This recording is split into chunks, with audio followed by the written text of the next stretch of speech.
Hello, and welcome. Well, hello. Hey, you're listening to Turtle Soup. You're watching Turtle Soup. Ooh. You're Ooh. ingesting turtle soup, like turtle soup everywhere. There, how about that? Turtle soup. The internet, nay, the world's only community-supported podcast dedicated to the ongoing journey of the Teenage Mutant Ninja Turtles, all the way from the beginning somewhere until we're the last freaks left at the circus, Ryan. Until then. Oh, you Until hate then. to feel that way. You hate to feel that way, and hate to feel that way. our buddy Carter feels that way, unfortunately, on this week's episode. But you know, we're gonna be there for him, and we're gonna give him our support, and he can count on us. That's what we told him. Yeah, you can count on us. That's what we talked about. And so, speaking of all that, you know, we are live on YouTube. And you can count on us to be here every Thursday, going live with our episode recordings. And let's see, what is it? 8 o'clock Eastern time, PM, not AM. And yeah, you can join all the pregame talk, which is a lot of fun. We had some good conversations about the Rocketeer and like contact lenses. Yeah. Runs the gamut. It's all over the place. And it's a wild, fun, rambunctious, obnoxious. I'm saying all kinds of words. Nevertheless, yes, there's words. You want to be here for that, and so that's every Thursday. And and let other people know, and spread the good word. And speaking of good words and good people, we wouldn't be here at all without the good people over at Patreon, specifically. Let me see. Let me look. Let me get my context. Let's pull out the roll call. Pull out the scroll. Well, let's see. The sacred skull of patrons. Yes. Robbie James and Joseph Pills. Thank you very much. Those are right at the top of the scroll. You know right at the top of the scroll. You know, best of the best. The cream rises to the top. Best. And so, so guys, thank you so much for being patrons. Off balance doesn't matter. Doesn't matter. I'm saying? Doesn't matter. Doesn't matter. And so, again, thank you so much for your contributions, and we sincerely appreciate it. And without y'all, we wouldn't be here. So, that's hard facts. It is. And if you would like to support the show or be on Patreon with us, go to patreon.com. You can do that, or you can just check in the description below, somewhere like down. I don't know, just click somewhere down below our faces. And there's some links down there, and that will direct you to all the information that you would need to know to do that. So, I think now that we got that taken care of, Ryan, where are we at in the journey tonight, Ryan? Tonight, this warm Florida evening. Yes. We are reviewing the second episode of the 10th and final season of the 1987 TMNT animated series. This episode is entitled The Beginning of the End. Yeah. That would have been a great title for the first episode. Yes. Why didn't they do that? We had a bit of a preamble, I guess. We're going to be covering that today, and a lot of stuff is going down, guys. We're going to learn a lot about a lot in this episode.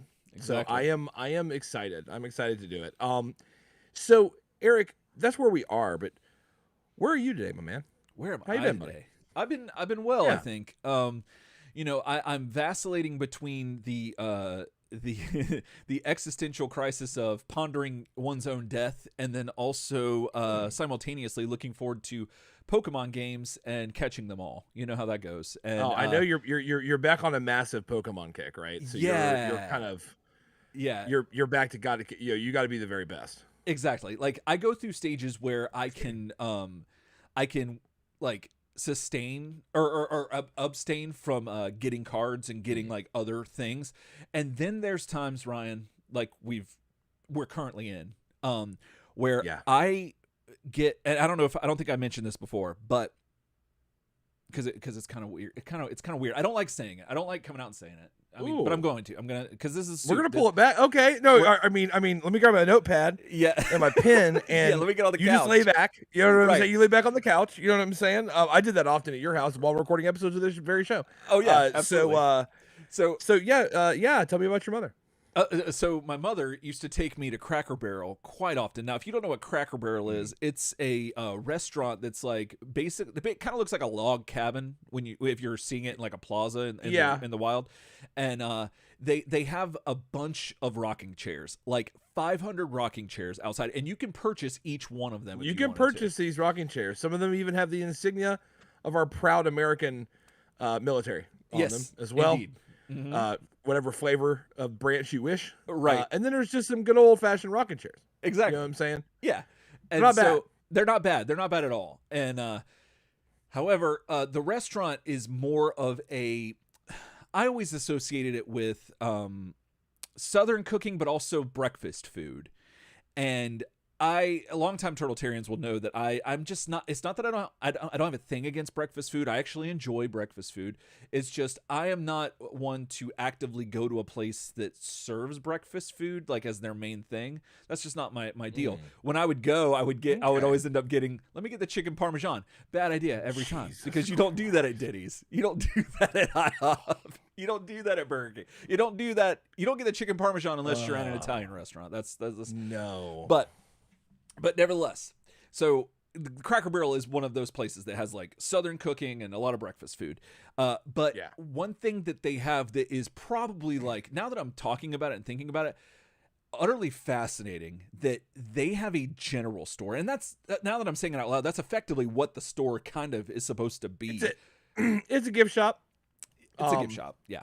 Modeled after an old general store, and you do exit through the gift shop, so you know it's a trap. It is. You enter and exit through the gift shop, which is pretty great. And it's only gotten more crammed full of little knickknack stuff. Since I was a kid, it's gotten like it's like now it's like a forest of weird Southern knickknacks. Right. And so so I take it so you obviously probably have gone have been in a Cracker Barrel, obviously, right? Many times. So like my family would always take me, like I said, but I, as an adult, I've only gone, I think I went like once or twice, and I found something I liked, and then the next time I went, it was off the menu. It was done. It was just nope. As an adult, I think I've only gone to Cracker Barrel one time on my own volition. Oh, okay. But I've been there a bunch because it's classic. Like somebody wants to go to Cracker Barrel. It's like, okay, that's fine. Yeah. It's just kind of expensive, and the food is kind of rich.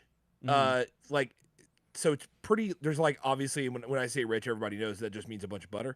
It's kind of like Cheesecake Factory in a way like that. Yeah. Where like Cheesecake Factory food, no matter what you get there, you eat it and you walk out and you're like, oh my God. It's like there's like a cannonball in your stomach. Yeah. That's kind of how Cracker Barrel is. That's a good analogy. I like everything that. just has a lot to it. But yeah, not in my adult life really have I gone there. Yeah. Mainly just because like, I don't know. Like, I guess there isn't one mega close to me.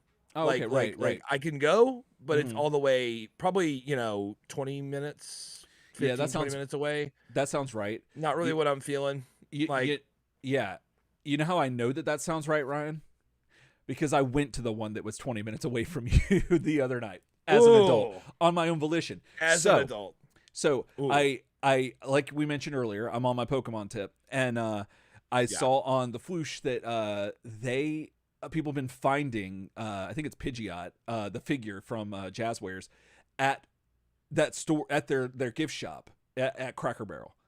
And I'm like, oh, I'm about to go to 3 Cracker Barrels in one night. And I went to 3 Cracker Barrels in one night, dude. 3 Cracker Barrels. And thankfully, you busted in that shit like the A-Team. Like, straight up.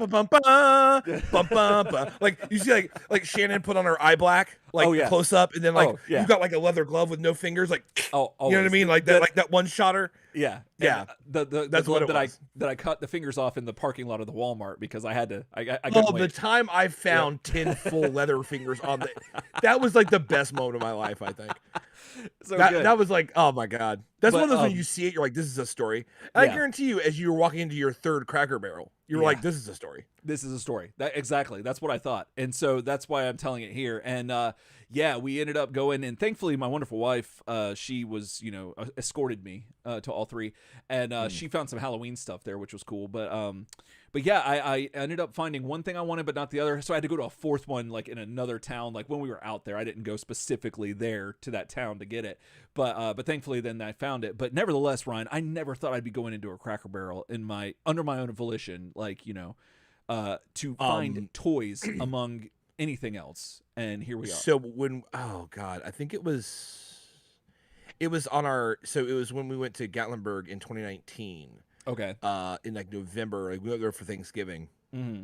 I think we were on the way up, and we were you were ate a Cracker Barrel, and on the way out, they always have those mugs that say stuff like Meemaw, like Meemaw's mug, don't touch, and all this like cheesy shit.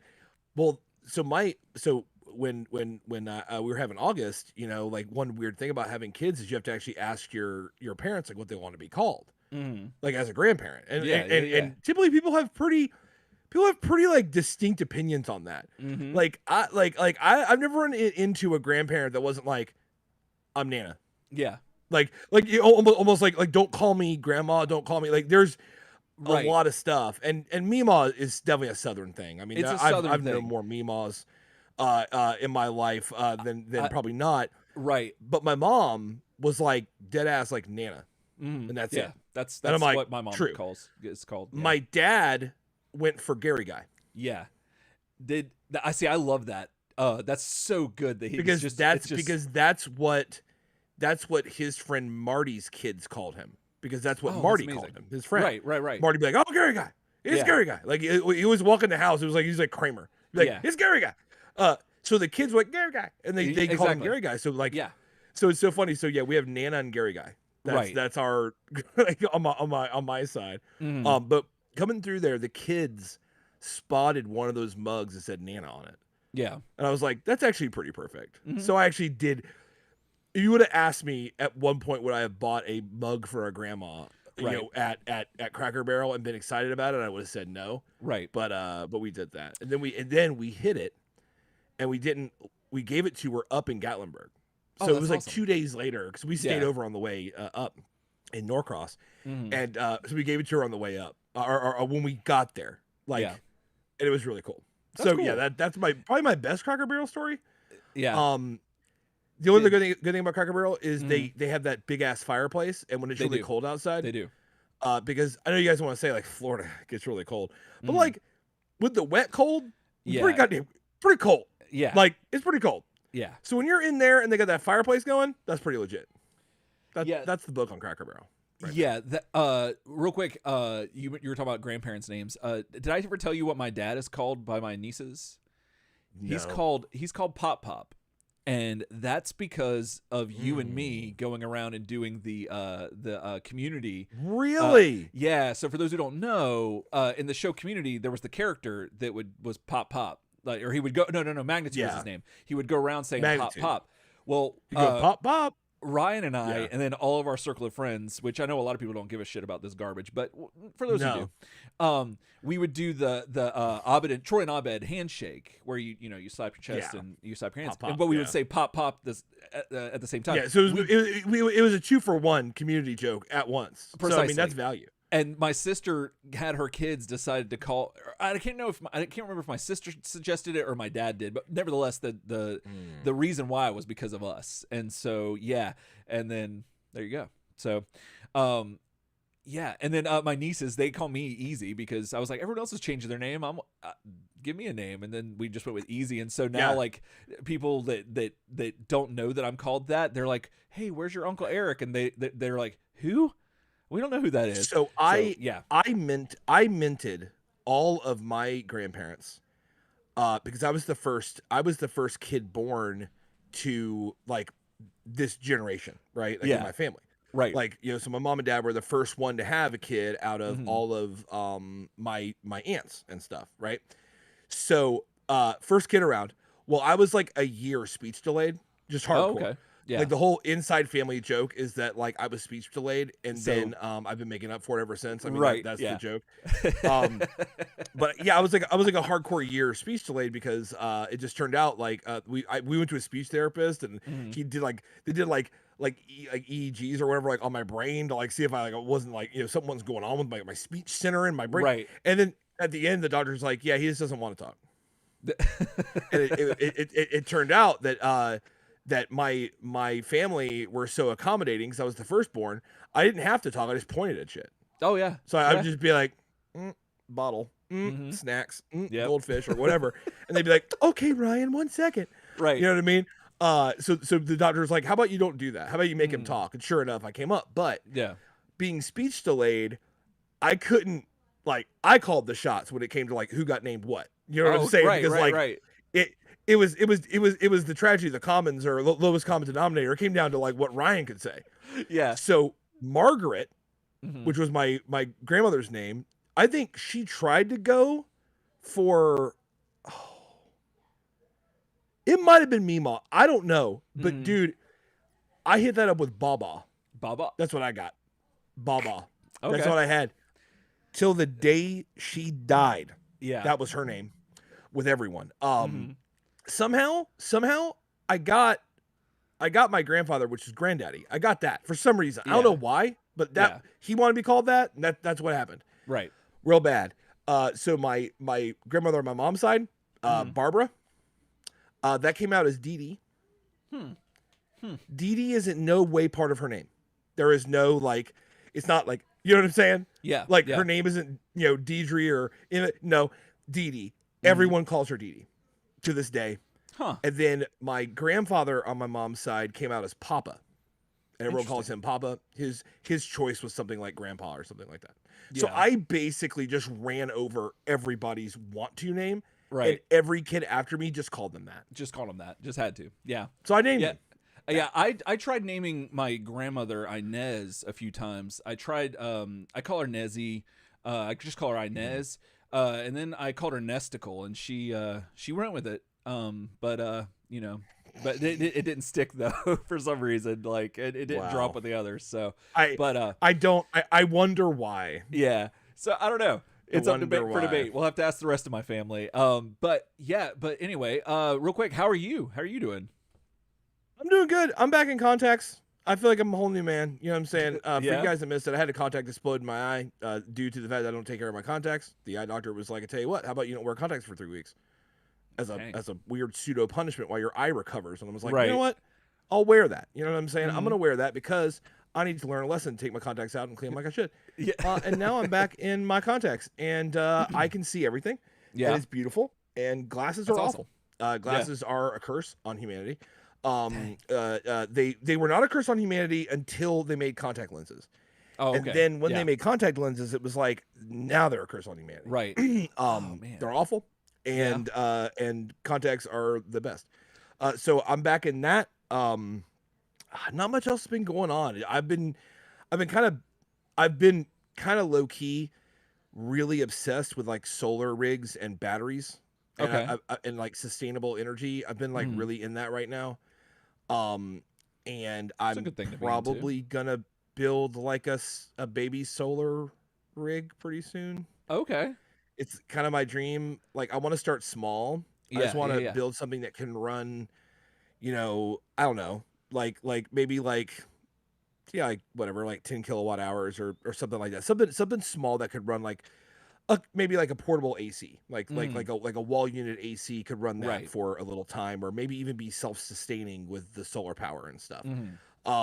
Because I'm just obsessed with it.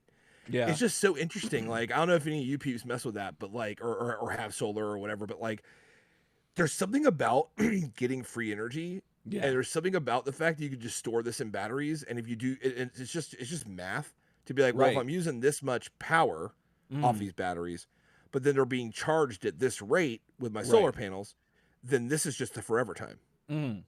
Yeah. And like, I got bit by the bug. So I'm going to be messing with that.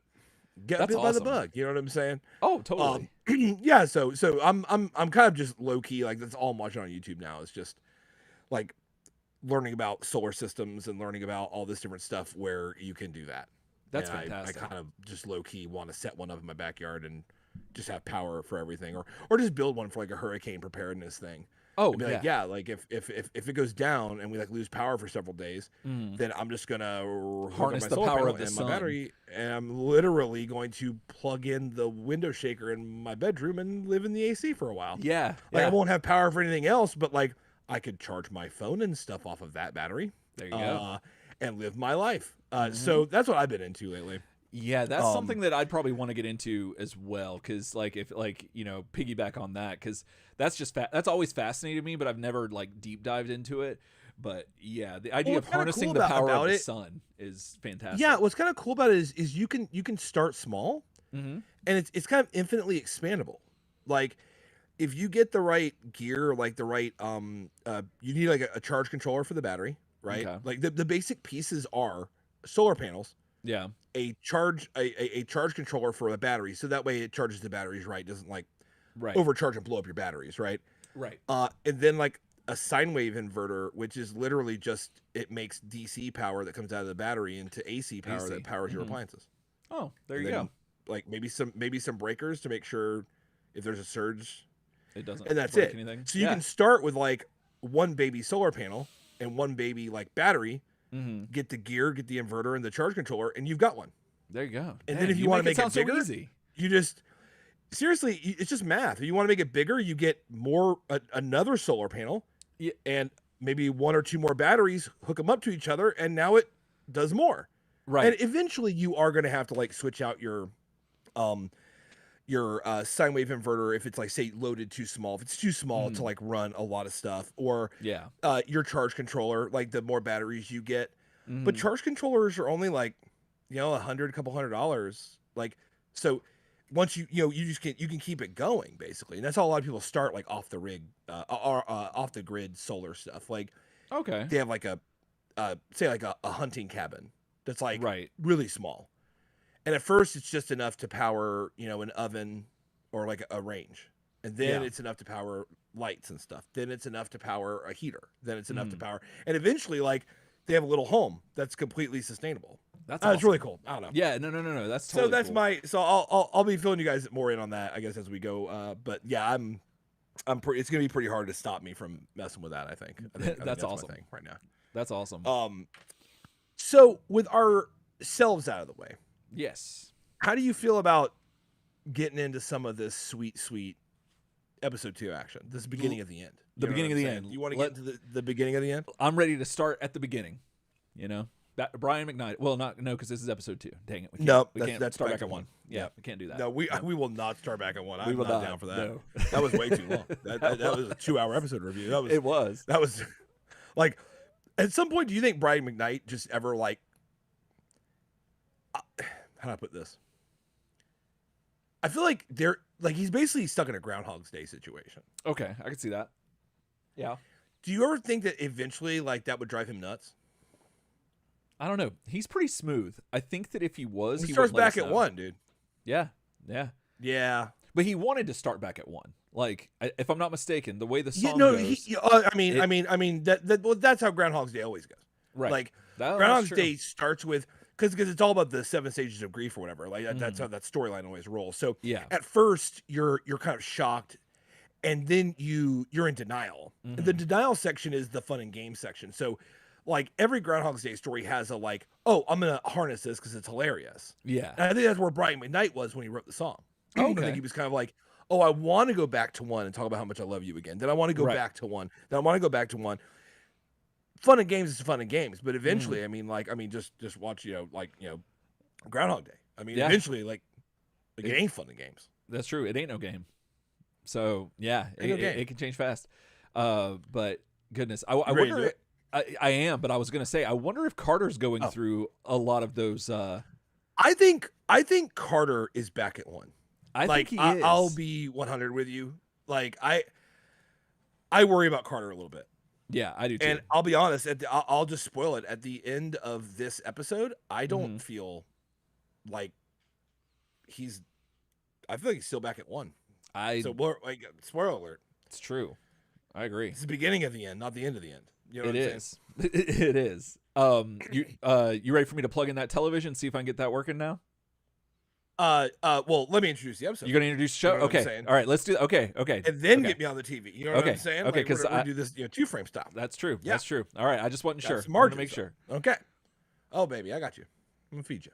All right. Feed me, baby bird. Wait. No, you're mama bird. Daddy bird. Daddy bird. That's does daddies. Daddy feed- bird. Do daddy Daddy birds feed?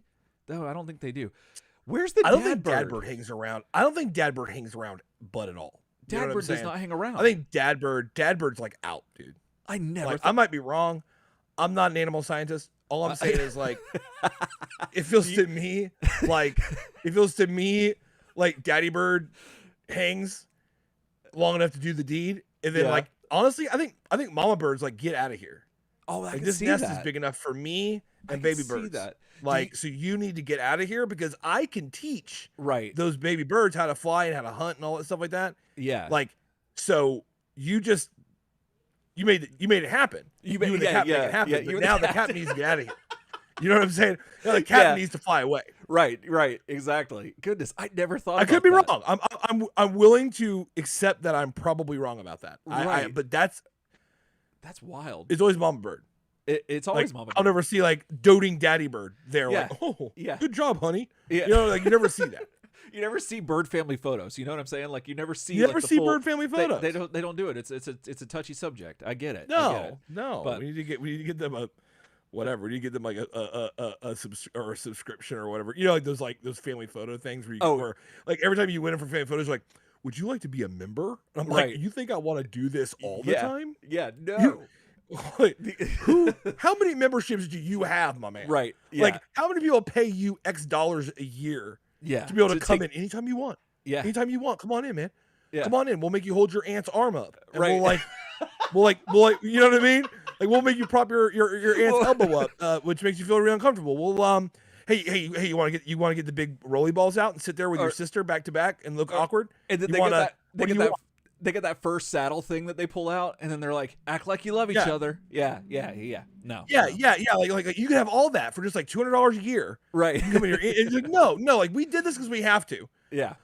We did this in the style of like the old 1800s, like family portraits, like stand still, Nancy. Yep. And then that was it. And then we all went back to our business. Right.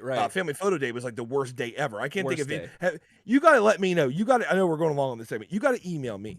If you ever, and I mean genuinely, not like I'm taking the piss. So like I had fun at this family photo thing. Yeah. When we went to wherever in the mall because like I was taking the piss and it was fun. I need to know if you were like, oh no, that was a really great time around Christmas and a lot of loving memories. You guys tell me about that. I don't think anyone liked being there. I don't think anyone did. Nope. I don't even think the photographers did. So yeah. My mom arranged a family portrait one time that was so stressful with all the crap, whatever, that she cried over it. And I was like probably like 13. I remember standing there watching that and being like, why in the hell are we even here? Right, exactly. Why are we even here? No one's happy. Yeah. The woman that organized it is crying. Why? Why did we do this? Yeah. And then they think you want to pay to be able to go do that whenever you want. Maybe some people like sadists. Yeah, that's what a I'm thing thinking. they do. That's what I'm But thinking. like, who would ever have like a membership at a photo portrait studio? Yeah. Ever. Yeah. Let us know. Ever. turtlesoup@gmail.com. Let us know. Email.com. Yeah, email.com. All right. Here we go. Let's do it. Ladies and gentlemen, brave soldiers abroad, ships at sea. This is episode 2 of season 10 of the 1987 TMNT animated series. There you go. Entitled The Beginning of the End. This was written by Jeffrey Scott, directed by Tony Love. It aired September 21st, 1996. We're in it, boys. You know what I'm saying? It's going on.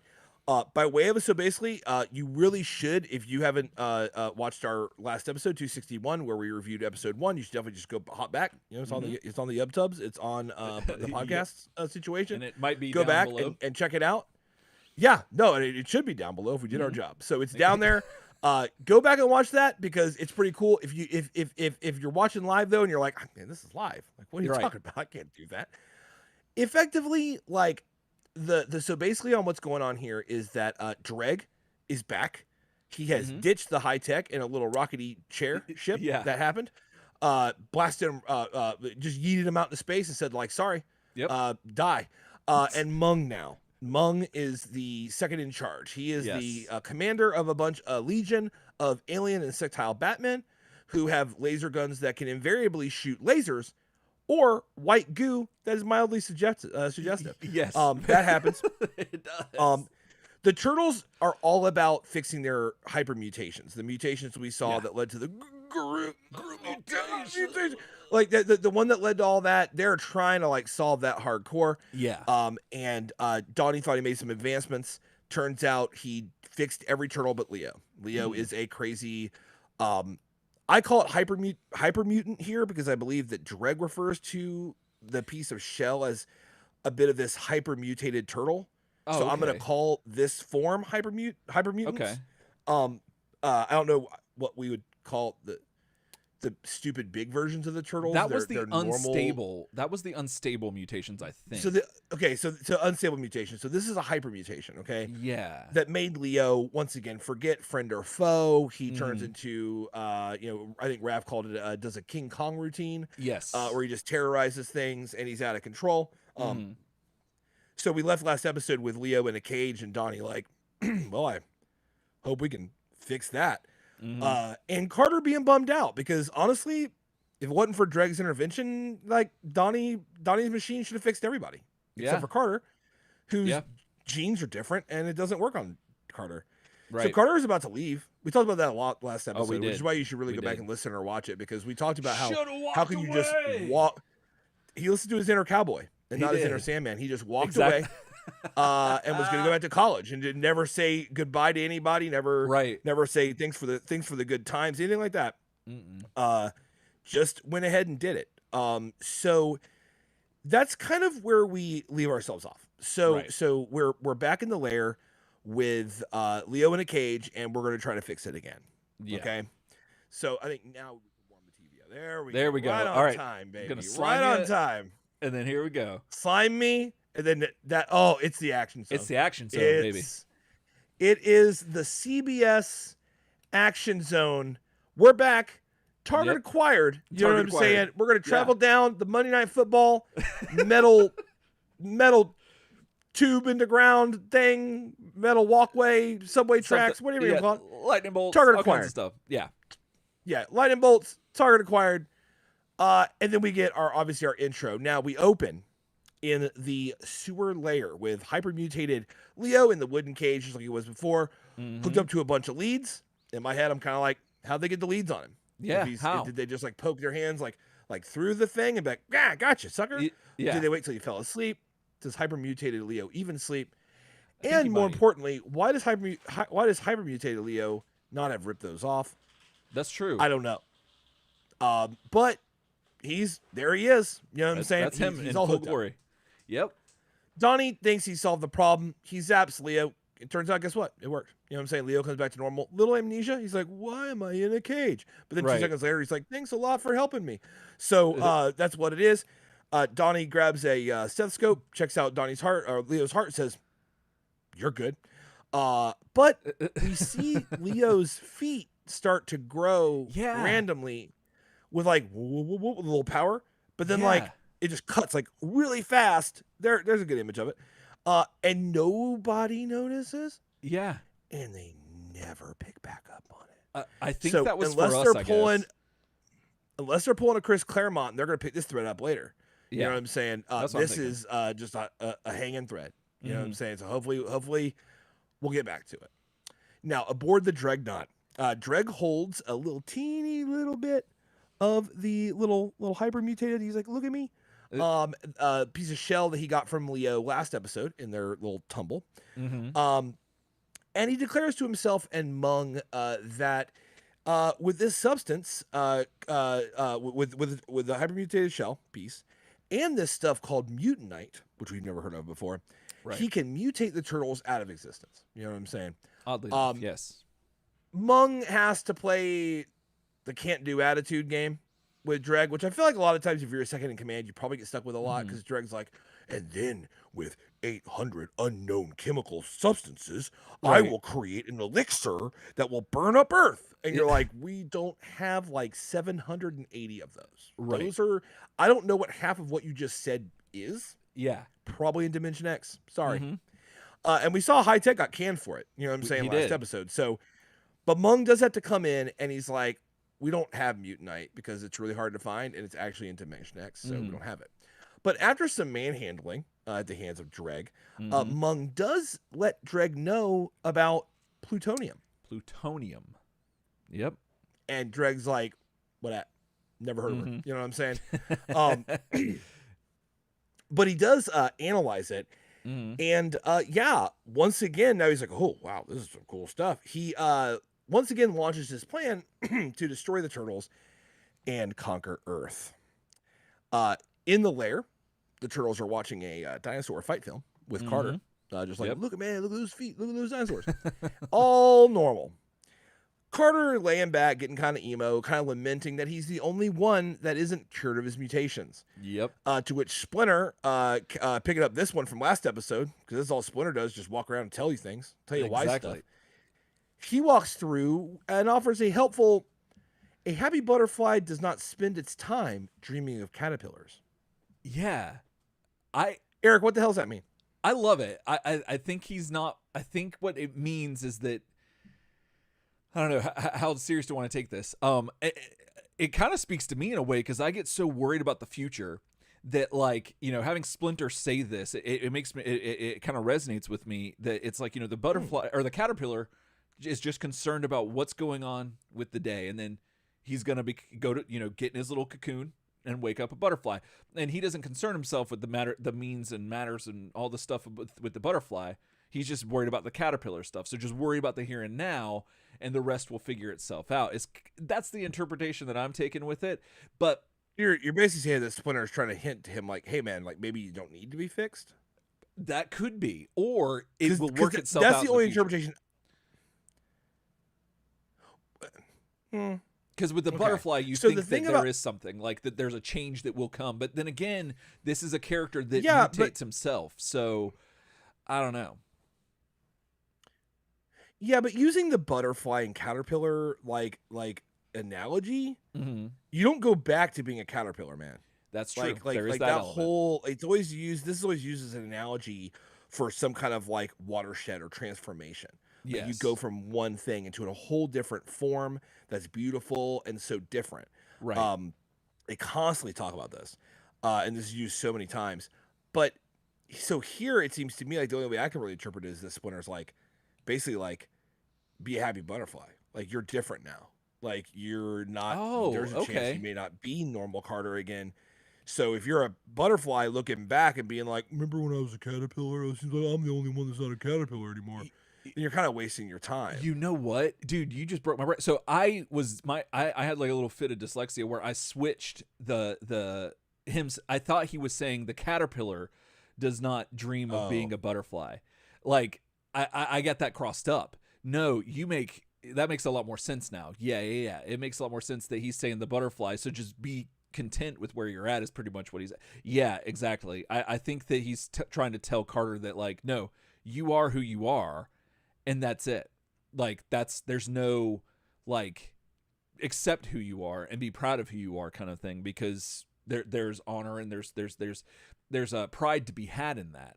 And I agree. I think that's pretty much what he's getting at. But I know we just mentioned that this is Splinter's role now, but like we only say that because we've spent like 9 seasons with him, and this isn't out of his character, but like I feel like I like this from Splinter.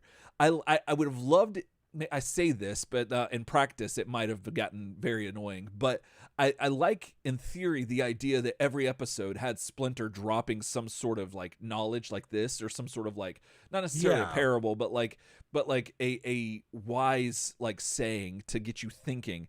And I think that would have added a lot more just weight to some of these episodes and this whole series if Splinter had done this more regularly, as opposed to just being either in the background or whatever the case may be. I agree. It's hard. I feel like before Splinter was in a lot more of like a hands-on educational place, and now I think he's putting the finer points on stuff. I do appreciate it. I do too. But this whole thing actually reminded me of a quote from Richard Bach, and it's what the caterpillar calls the end of the world, the master calls the butterfly. And that I was thinking, I was like, who said that again? And I had to go look it up to give him some credit. But I like it. That's interesting. But yeah, like I do like this. But we'll see. So Leo starts to not feel so well. You know what I'm saying? He's sick, and it turns out that like his family are jerks about it. You know what I'm saying? Like Eric wasn't wrong. You know what I mean? Yeah, they're totally wrong. They're totally just horrible to him. Like Raph's like, come on, man, don't be such a wuss. It turns out, that's the feeling sick part of turning into hyper mutant Leo again. Yep. And he does that. He does. The turtles do the same thing they always do. They try to ease him. They're like, come on, man, we're your friends. But it doesn't work. In this episode in particular, Mikey gets thrown around like all episode. And starts here. He does. Like he gets like thrown into a wall. Well, Splinter steps up to Leo. And for some reason, Leo holds back, which is interesting. Yeah. He'll beat his brothers into the ground, but he won't touch Splinter. Right. So of course this causes, Leo to flee, like he did last episode, run right out the sewer. He kind of does a little bit of a Kool-Aid Man situation, gets out of there. Yeah. Everyone's got to go chase him. So Carter and Donny hop on Carter's motorcycle as the other turtles pile in the party wagon and give chase. At the nuclear power plant, Mung lands at what I assume is Indian Point Energy Center because it's the closest nuclear power plant to New York City. Sadly, it's closing this year, which is really unfortunate. Yeah. And I often lament the closed-mindedness of people who are scared of nuclear energy. Like what's wrong with you? Like seriously? Yeah. Like that's it? There was like Chernobyl and 3 Mile Island, and 3 Mile Island was even like super minor. And right. do you want to do nuclear anymore? Like, no, just burn more fossil fuels, idiots. Sounds great. So anyway, probably Indian Point. It's fine. It doesn't really matter where it is. Okay. So in this sequence, Mung storms in, captures a lead engineer, and demands all the plutonium he has. But there's a problem with this. Nuclear power plants have a ton of security measures to prevent this very thing. They do. And if you'd like to, Eric, I would like to demonstrate some of these for the audience. All right, here we go. So this is from the Nuclear Energy Institute. This is a PowerPoint that they present to the government to explain how they take care of nuclear power plants. Right. So I figure we can go through some of these things. Let's do it and figure out what would have really, because Mung didn't encounter any of these things that exist. Nothing. And before you say, well, all this stuff's there because of 9/11, some of it's there because of 9/11. But they're worried about dirty bombs before 9/11. Yeah. So they had this stuff. So we've got, this is what they're trying to protect against. Okay. So we've got several well-trained, dedicated adversaries. Sorry. So they are set to go against like a crack squad of people trying to get into this thing. Yeah. Right. They're dealing with automatic weapons, silenced weapons with long range. I mean, incapacitating agents. So this is stuff like gas. Like they have defenses against gas, explosive vehicle bombs, stuff like that. Hold on. I want to say vehicles as means of entry. That means aerial vehicles as well, I would assume. Yes. Yeah. Not just land vehicles. Precisely. Like and that's how ship. Like that's how scout ship. Exactly. Yes. So your boy. So these are the things. This is the start of it all. These are the things that they're literally designed to protect against. And if you look at this list, it's everything, even including insider assistance. So that literally means like they've got a man on the inside and they are defended against that. Right. So if you ransom somebody or you've got you played the long game. Yeah. So there's a guy like in security who whatever like owes you some kind of weird mafia favor. And from a child he was raised to do this one job. They got something against that too. You know what I'm saying? Exactly. Much less Mung just hopping in with the goo guns. Right. Anyway, so moving on. Goo guns. Moving on. So what to go further into it, you have the physical security measures, okay? Right. Around a nuclear power plant. So fencing, I feel like we can rule out. Because he did just fly over the fence. Just flew. You gotta over. give him that, right? Exactly. Yeah, he can have that one. Intrusion detection, probably a little late when a scout ship's landing on the ground. Yeah. Isolation zones, closed circuit TV system, so they knew he was coming down. They did. The yard lighting, yeah, right. And more importantly, central alarm monitoring. Right. Which he absolutely broke when he went through there. Oh, okay? Totally. So that's some of the physical stuff. Right. And this is the stuff I want to get into. Okay. Everything is concrete and steel in that place. So you've got steel locked and armed doors. And look at those doors. Yeah, those doors. That's real deal. Steel barriers. Yeah. That's like poured concrete and steel. Right. Yeah, you need a lot of jet fuel to make your way through those doors. Yes, thank you. Or a hyper mutation that let you just blow out your little bird mouth and burn it, I guess. That's true. Or something. Right. Now the key card access. Yeah, if you can get through it, who cares about key card access? Exactly. Yeah. You know. Mm-hmm. But anyway, so moving on.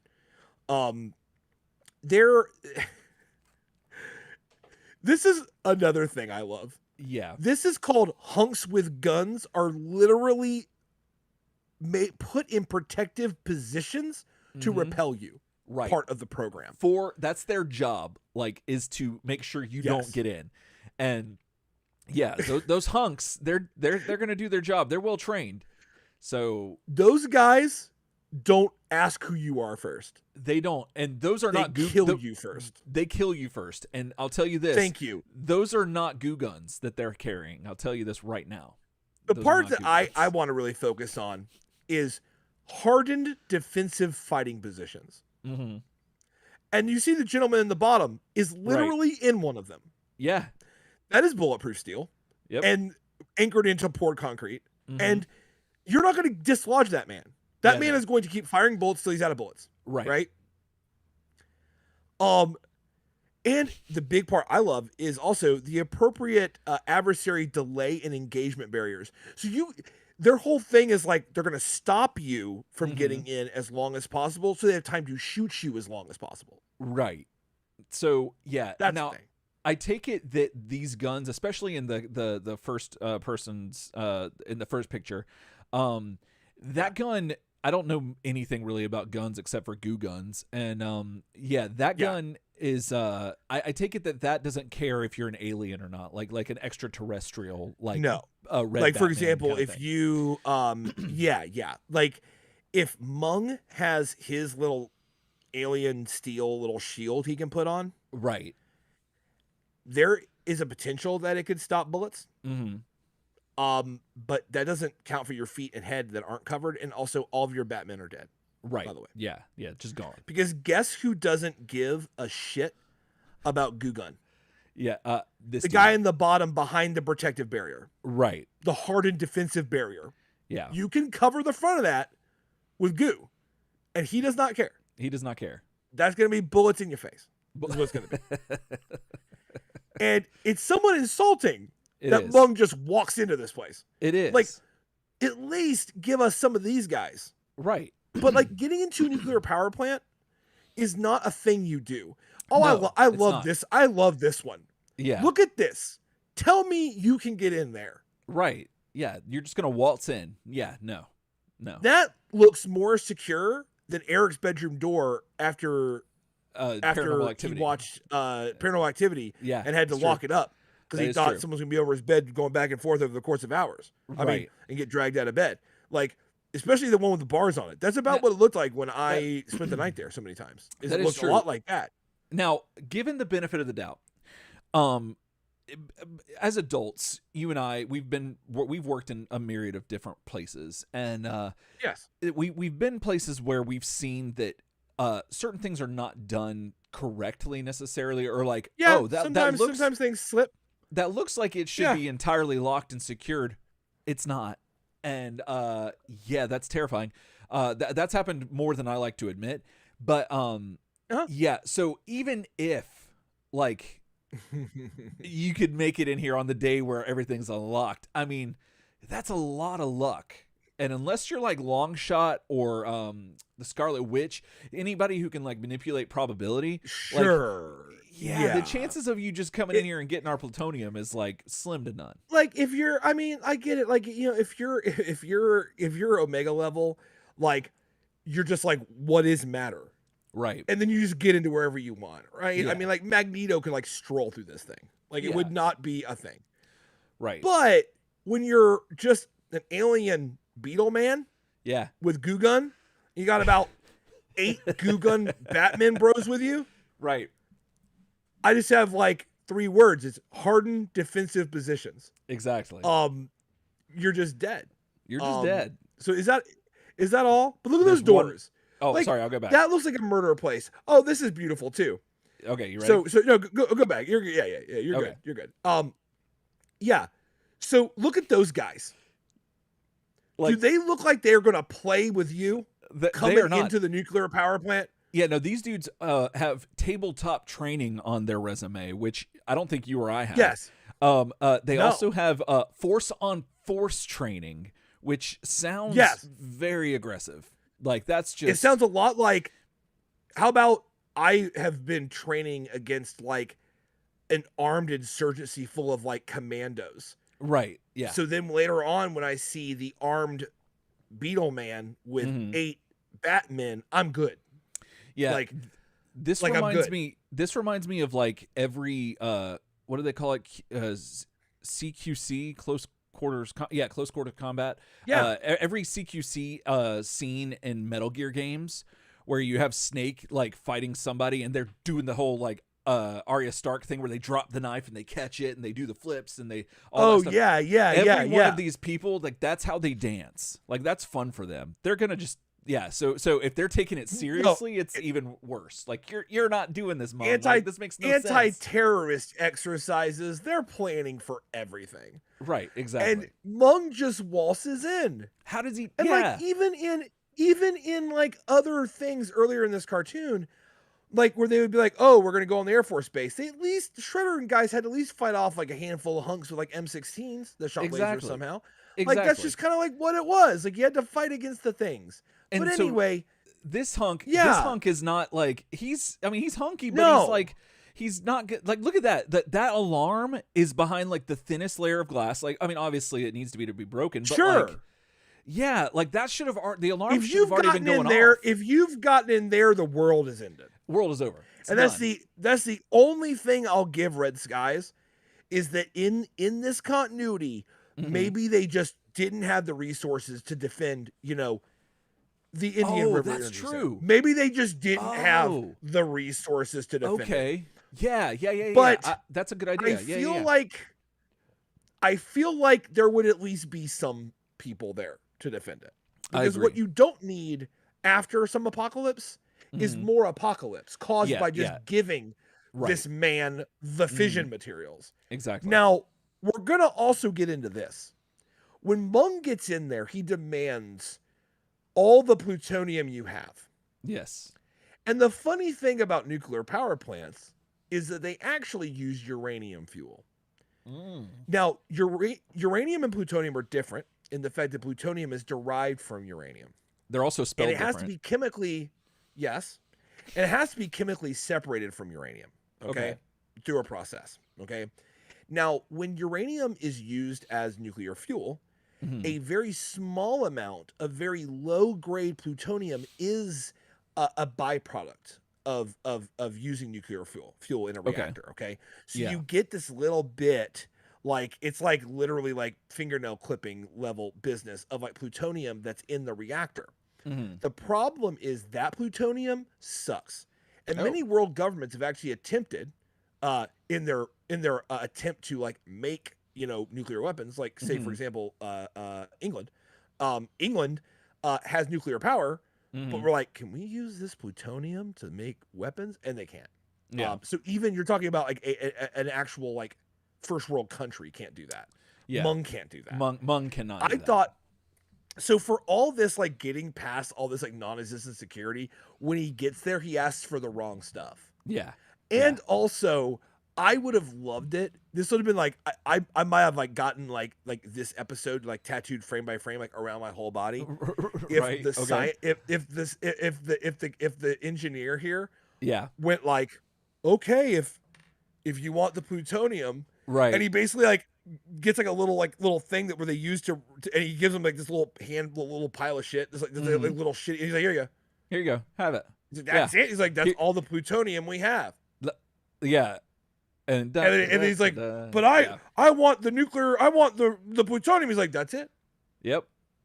And then like table scraps. It'd be even better if he was like, you can't make anything out of it. If he was like, oh, there's more. Hold on, let me get some. Oh, and he's like still giving him more of it. Like, I don't know. That's a neat idea. Like, I kind of, I get that this is a cartoon made for babies, but like, sure, it would have been neat if that would have been a way to like an educational a moment where you could have that be the foil, that it's like, oh, well, we had this. That'd be hilarious. Yeah, and then it explains to kids that it's like, oh, that's the difference between this and that. I feel like if Bebop and Rocksteady were still involved, if it was still Shredder, Krang, Bebop, and Rocksteady, that may have been a thing. Like the engineer, because he's a smart guy. And if the guy says, I want plutonium, he'd either say, we don't have that here. Like, we don't have that here. You don't understand. Yeah. Or he'd be like, okay, here. And it'd be like a handful of salt is what it looked like. There you go. Right. There you go. I want your entire supply. You got it. And you just sit there and look at him like, and then they'd be like, oh, okay, we'll go back to the boss. And they bring him this low grade plutonium, and then the Shredder gets mad because like they didn't ask for uranium because they want all this stuff like that. Wrong place to go looking for weapons grade plutonium, my man. You know what I'm saying? Mung's you could have assaulted. You could have assaulted some of our nuclear stockpile. Yeah. Because it's equally defended. So if you can get past all that, right. That's where the weapons grade plutonium is, obviously, is in nuclear weapons, not at the power plant. But anyway, you know, just had to throw all that out there. So the whole thing's a little weird. Mung was conquered it all, put it all on the line, goes there, asked for the wrong thing. You know what I'm saying? Doesn't understand. And he's the one that told Dregg about plutonium. Right. Then he went to the place that has uranium. Exactly. It's all good. I'm ready to go. So sorry, my finger clicked the wrong thing. You're fine because I was out. Okay. On them streets, Donny, T, and Carter finally catch up to Leo, who is busy crushing cars like Gravedigger. He's just like he's just jumping on walking across. Like it just reminded me of like the monster truck rallies. Oh, like, absolutely. That's what would happen. These line cars up, just run over. I love that Leo's like, that's what he's doing. Like something inside of him tells him, I'm gonna jump on each one of these cars. I love that. He's just lashing out right now. He's just lashing out. That's how it is. And one thing I noticed here, which I just love to death in this sequence, is I should have noticed it back in the lair, but I noticed it here in my notes. Donny has the cutest little turtle shell motorcycle helmet on. He does. At first, it looks like a night watch cap. It looks like just like a beanie, basically. Right. But then when he falls off the motorcycle, front tail goes in the dirt. He gets up. You notice, no, it's a little shell. Yeah. With like a metal, just like looks like the lid, like a strap. Or it looks like the handle. No, but it's not even a strap. It's like the metal handle for like a pot or something. Like it's not. If you look at it, it's not even like. It's not soft. It doesn't like grip. Yeah. It just looks like it's just a metal thing coming down. I honestly did not notice that until you just mentioned it. That's amazing. Yeah, it's like affixed with like a metal fitting. Like that's wild. That would wreck your face. It would. Like, how would that not like absolutely destroy you if you got actually knocked off a bike? But I love that they put it on. No way there, to know. Though. I love that they had that attention to detail. I love it, and I love that like you can tell Donnie's like, well, if I'm gonna be riding this motorcycle a lot, I need a helmet. And he made his own. Right. Because Carter's like, I got my normal person helmet. I don't know about you, man. Do you think that? I don't know. Like, do you think it says Donny T on the inside of it? It has to, right? Probably. Like on the tag, like a name tag? Yeah. Because him and Carter, if you haven't been paying attention, him and Carter have like a bond. Him and Carter are tight. They are. I mean, Carter just like glossed him Donny T. He did. He totally did. We've known Donny T for like, at that point, what, 7 full seasons? 7 years? We knew about Donatello?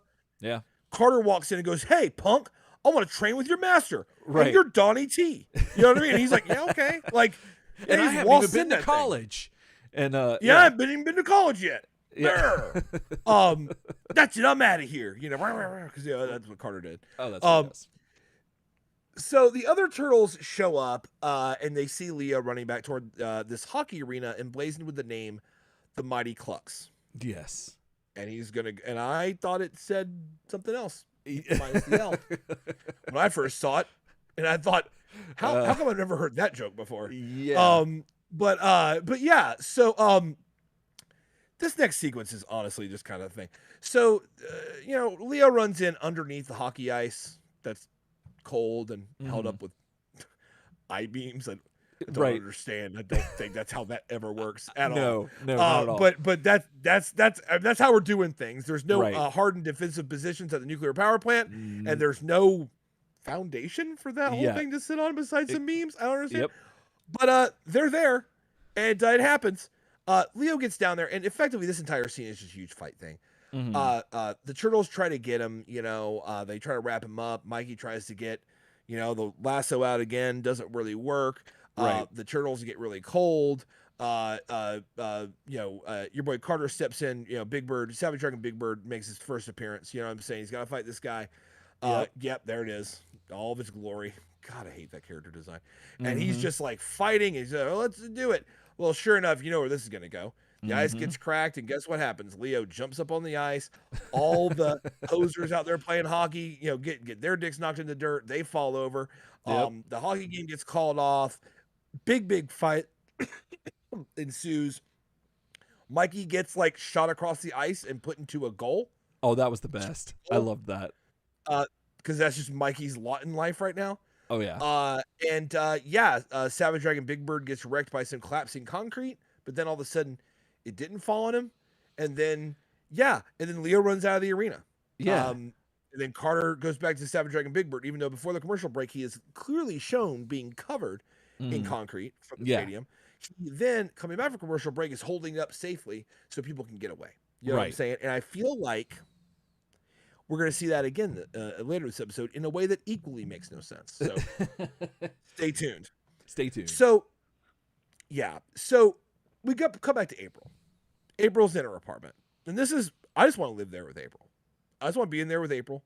That's what I want. I just want to be in April's cozy little apartment.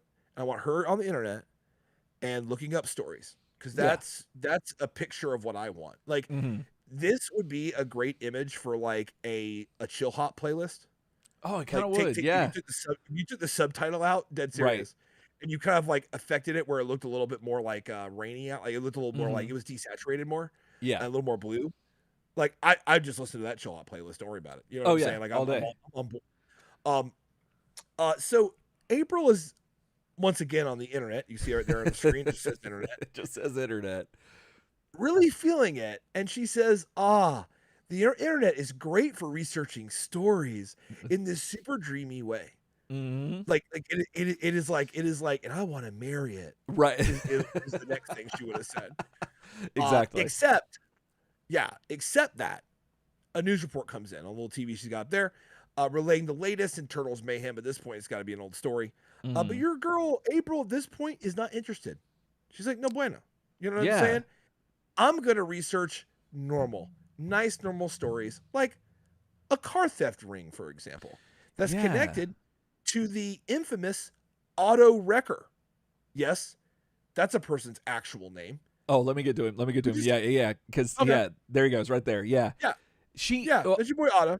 I want to say something real quick. You talked about it, but I just want to emphasize she is audibly saying, like I think she says, from now on I'm working on nice, ordinary stories, meaning no turtle stories. Like she's fed up with turtle stuff. Like she has had her fill, and I guess it's funny how like the first thing she goes to is let's go into carjackings and stuff, and this dude just named Auto Wrecker. That's just beautiful. That's like.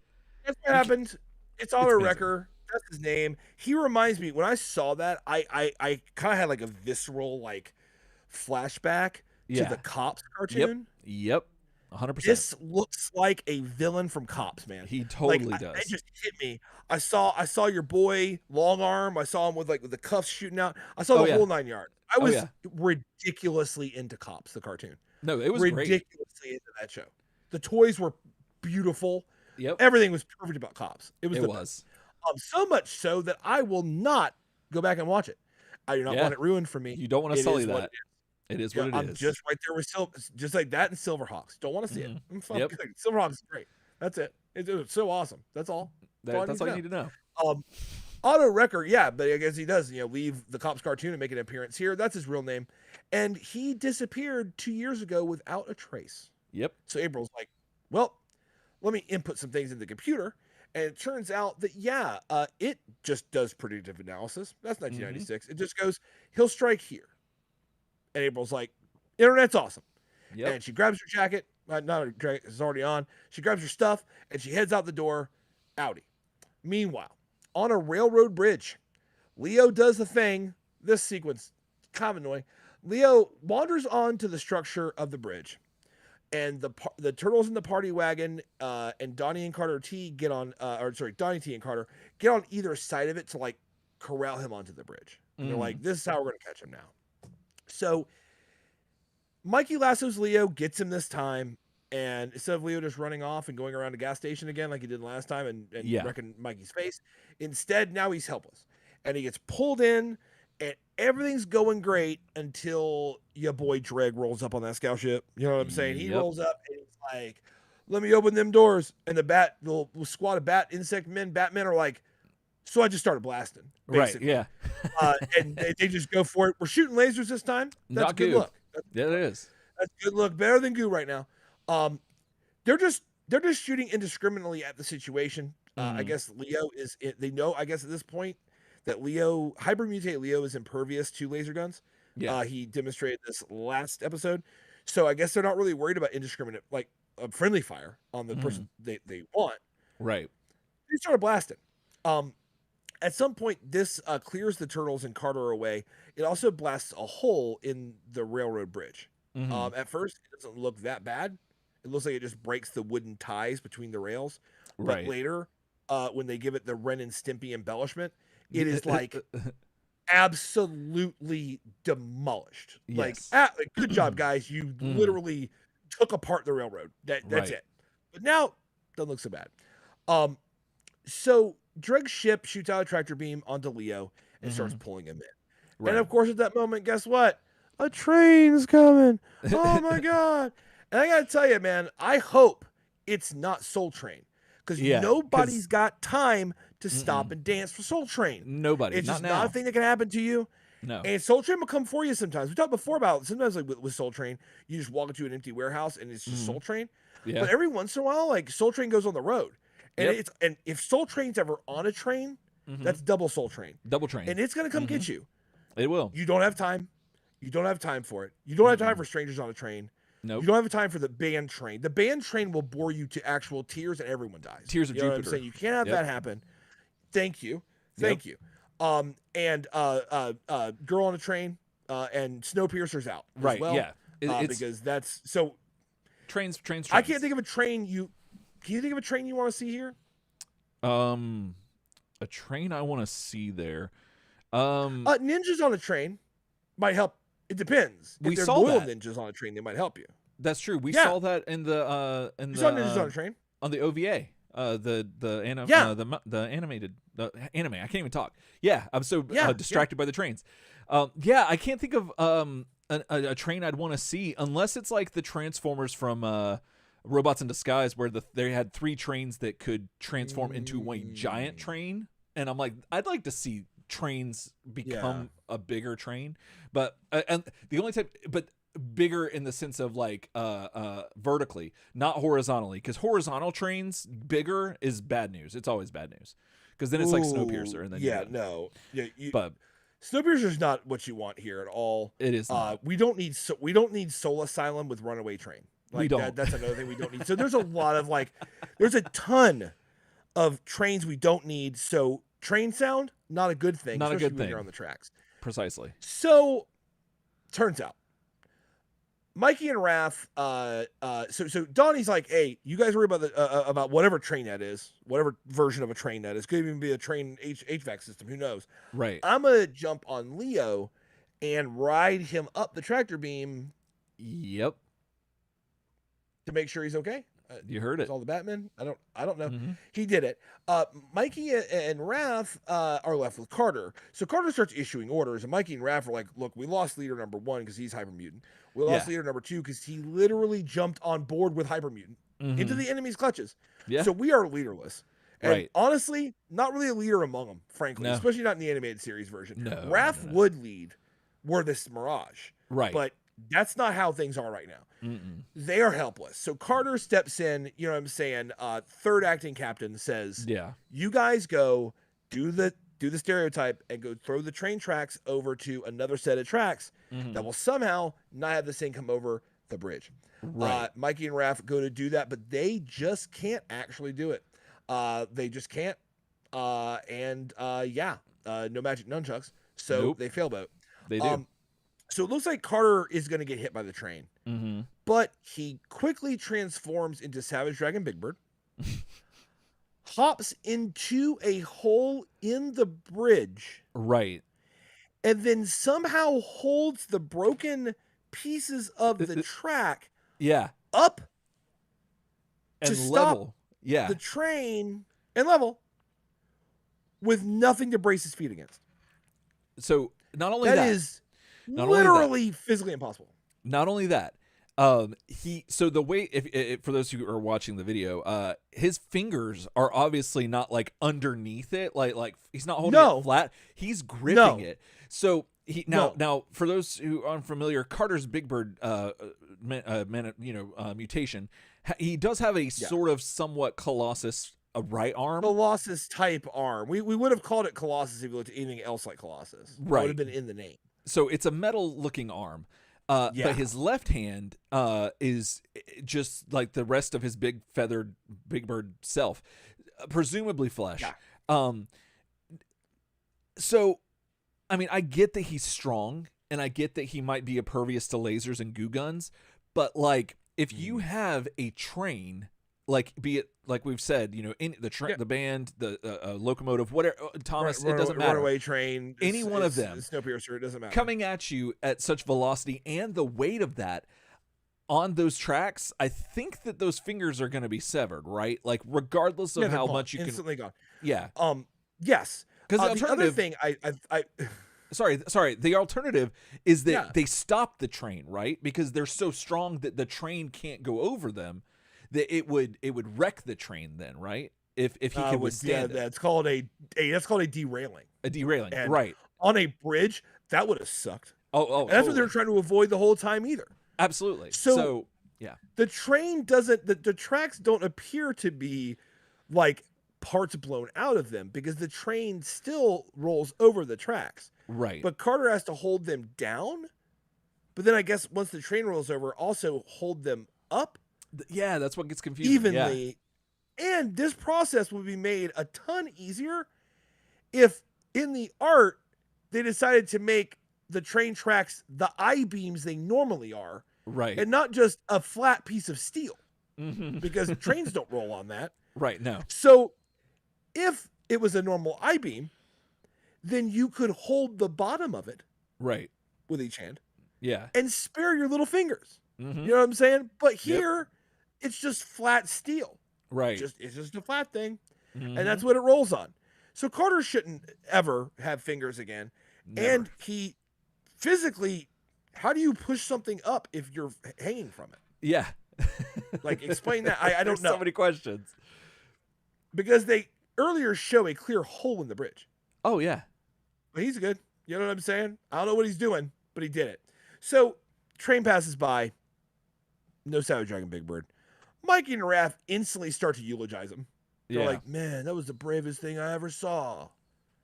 Well, wait a minute. He's alive. I'm like, I love it. I love it when characters start to eulogize other characters. They're like, well, that was a good run. You're like, that's what you really would have said? Right, that's like, it. If that guy really died, like, you would have been like, well, he died doing what he loved. Right. What, eating farts? And then the guy's alive. You're like, oh, you're alive. I'm like, what? Would you have said, like, eating farts? Is that what you would have said if he died? Like, that's what you would have said? That's like the time you and I almost died. And your last words were going to be, we're going to be, eh. And that was it. We're in the car. Yeah. I didn't say anything because I was mortified. Right. But Eric goes, eh. And that'd have been it, Eric. If him and I would have died, he would have been, eh. And I'd have been like, that's about it. That's it. He's alive, though. And he's transformed back into Carter. And now he can't seem to hold on to the thing. And this is where it's illustrated that there's a big hole in the bridge because Carter is asking for help to get pulled out of the hole in the bridge. You see, that's blasted fully through the bridge. Right. And Carter needs help to get lifted out of the hole. Right. That's how Which you makes know no there was sense. nothing on the ground for Savage Beaver Dragon to use. So they retreat to the party wagon and they use the radar on the party wagon to track the scout ship, which is heading northeast at a good clip. Yeah. And that's where Eric takes over. Yeah. So this is another thing about the inside of the party wagon, which I love, because we're getting more and more of that. Like, we've seen it this season be like destroyed and in various ways of disarray, and now we're seeing that it has this whole console, and a lot of the stuff that we're seeing on the inside and the interior seems to be a lot less like beige and yellowy that it used to be, and now it's a little bit more like just metal and just it's silver more metal or gray, and it's kind of neat, but it makes it seem way bigger on the inside than it should be. But cartoons. Yeah. So little TARDIS action going on. A little bit. So on Dregg's ship, he is Leo's in a glass case of emotion, and he's still the what did you call it, the hyper mutated version of himself. And so Dregg is piloting this ship, and he is like beside himself. He is like reciting all of the chemicals that he's got or that he's gonna need to use. This cat is naming nuts. If you've seen the movie Best in Show, right. That's the right. whole Nuts. I'll start naming nuts: macadamia nut, walnut, tree nut, pine nut. Like, that's basically what he's doing. He's like titanium, aluminum, chromium, benzene. Some of those are metals, some of those aren't, and he's just talking. That's basically what it is. That is what it is. And he goes on to talk about how he's gonna get the Microbots to rebuild the warehouse. So I'm assuming what he meant was like from last time, that like last episode where they built the warehouse. He's talking about different metals that they would I assume that they would need to like rebuild like a command center for him to like work from. So those are the metals he's looking for, and he's obviously looking for them in the city. Like, this is all the stuff I need. Yeah. And so Donny pops up. Oh, did that not go? Let me see. There we go. Donny pops up, and he tells us that Dregg's gonna build something bad, essentially, is what he's saying. With those chemicals, Donny recognizes what he's saying and kind of puts all of that together and sees where it's going. I have no idea how Donatello, now granted, he is a Teenage Mutant Ninja Turtle, but he is in the animated series. They're a little bit bigger than what they should probably be, so they're hard to miss. And they he was on Leo's like he jumped up there and grabbed the thing that they're tractor beaming in, so they have eyes on Leo. They're seeing what's going on. The red Batman shooting the goo guns. They saw all this, and yet when Leo got in, somehow now I guess this is a testament to his ninja skills, because he's still undetected. Like, they don't know that Donnie's there. And that's just, I don't know, that's just a huge oversight on Dregg's part, in my opinion. And I don't know, I just can't let that stand. So, nevertheless, moving on. Okay, so this is really fast. This is just one of the parts of the episode that stops making sense to me. So, they don't know Donnie's on board. What happened to the Batman? Yeah, that's what I was saying. Like, what? I don't. I just had to double down on it. Because they are the ones. Presumably, they might have cleared the area, and that's all they did. And they're like, all right, the turtles are far enough away. We're gonna fly out the ship and fly away from the scout ship, or we're gonna go to another place. Or they just said, okay, we did our job. They and then they went back to doing whatever they do. And the tractor beam has Leo. Let's not worry about it. So they took eyes off of him, because that could be a thing. And that is a thing. I mean, they probably have a pretty time-consuming job reloading their guns. At least 5 minutes. You know what I'm saying? And so, I mean, it probably takes a minute. That's a lot of goo. That's a lot of goo, and it could be why they have to go to lasers sometimes. But it's very perplexing how Donnie did this. But I guess we could chalk it up to his ninja skills, and that's fine. Anyway, on the streets, Ryan, we see a car pull up to a green SUV just chilling in the road. A somewhat white male in a teal hat and jacket jumps out, of the car and breaks into the fresh. SUV. As he hotwires it and takes off, we see that there's something in the back seat, Ryan. Something from the past. Yes. And that's what's happening. Turns out this is April O'Neil, reporter on the streets, in the sheets. Lady under the sheets. Lady in the streets, reporter in the sheets. Investigative journalist under the sheet. Exactly.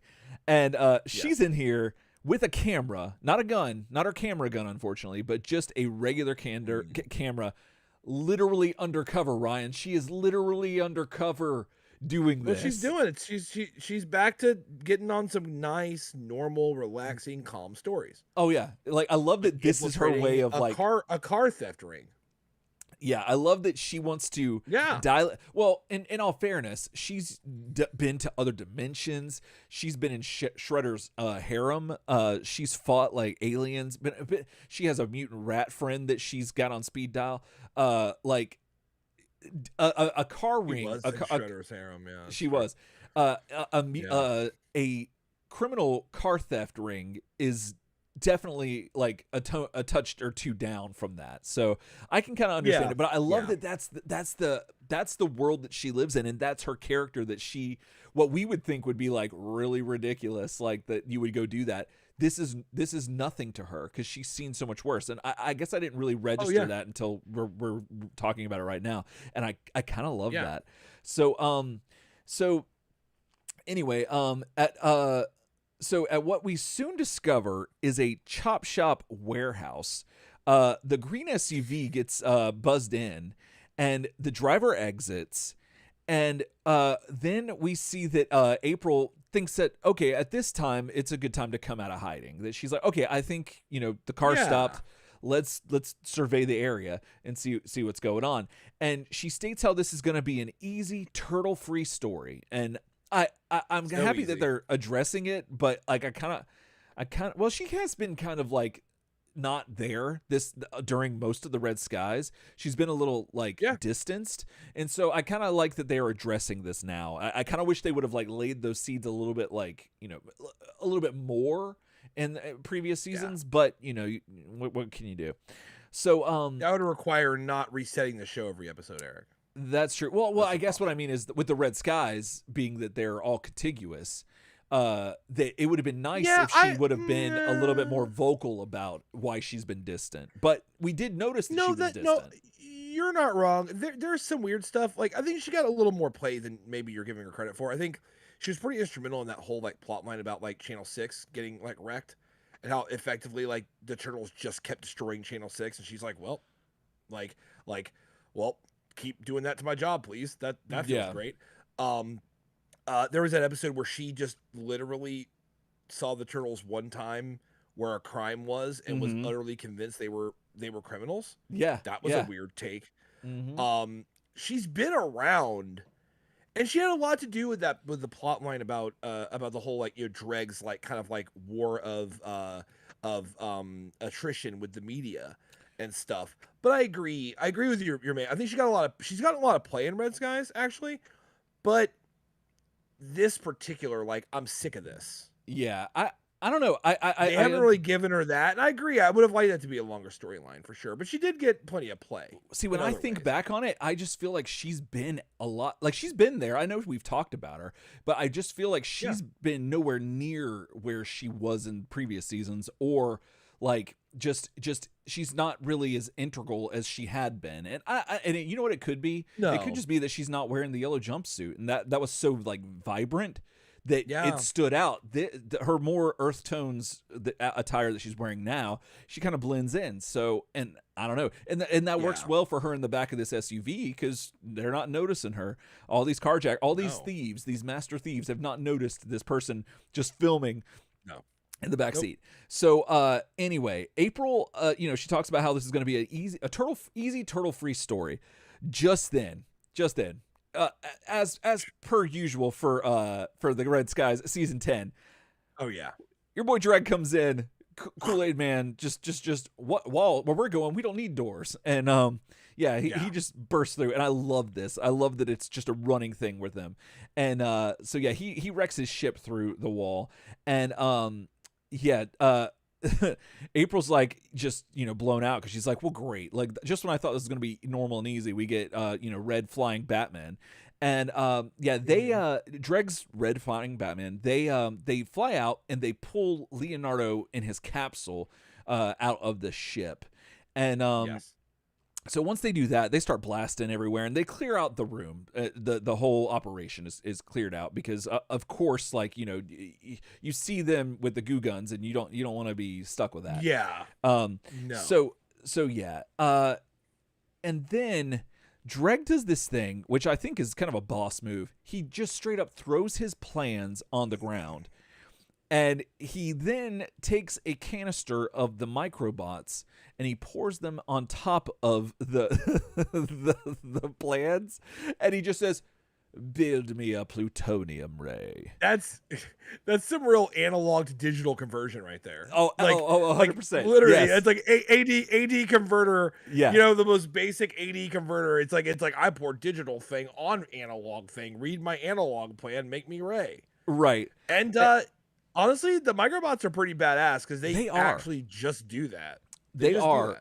I'm still enamored with them. Like, I'm not like this is a Deus Ex Machina like yet. Like I can see that it will kind of be that way. But I've just enjoyed them for some reason. But with this plutonium ray, Dregg says he's gonna turn Leo into the deadliest turtle in the world, which there's a lot of turtles in the world, so I don't know.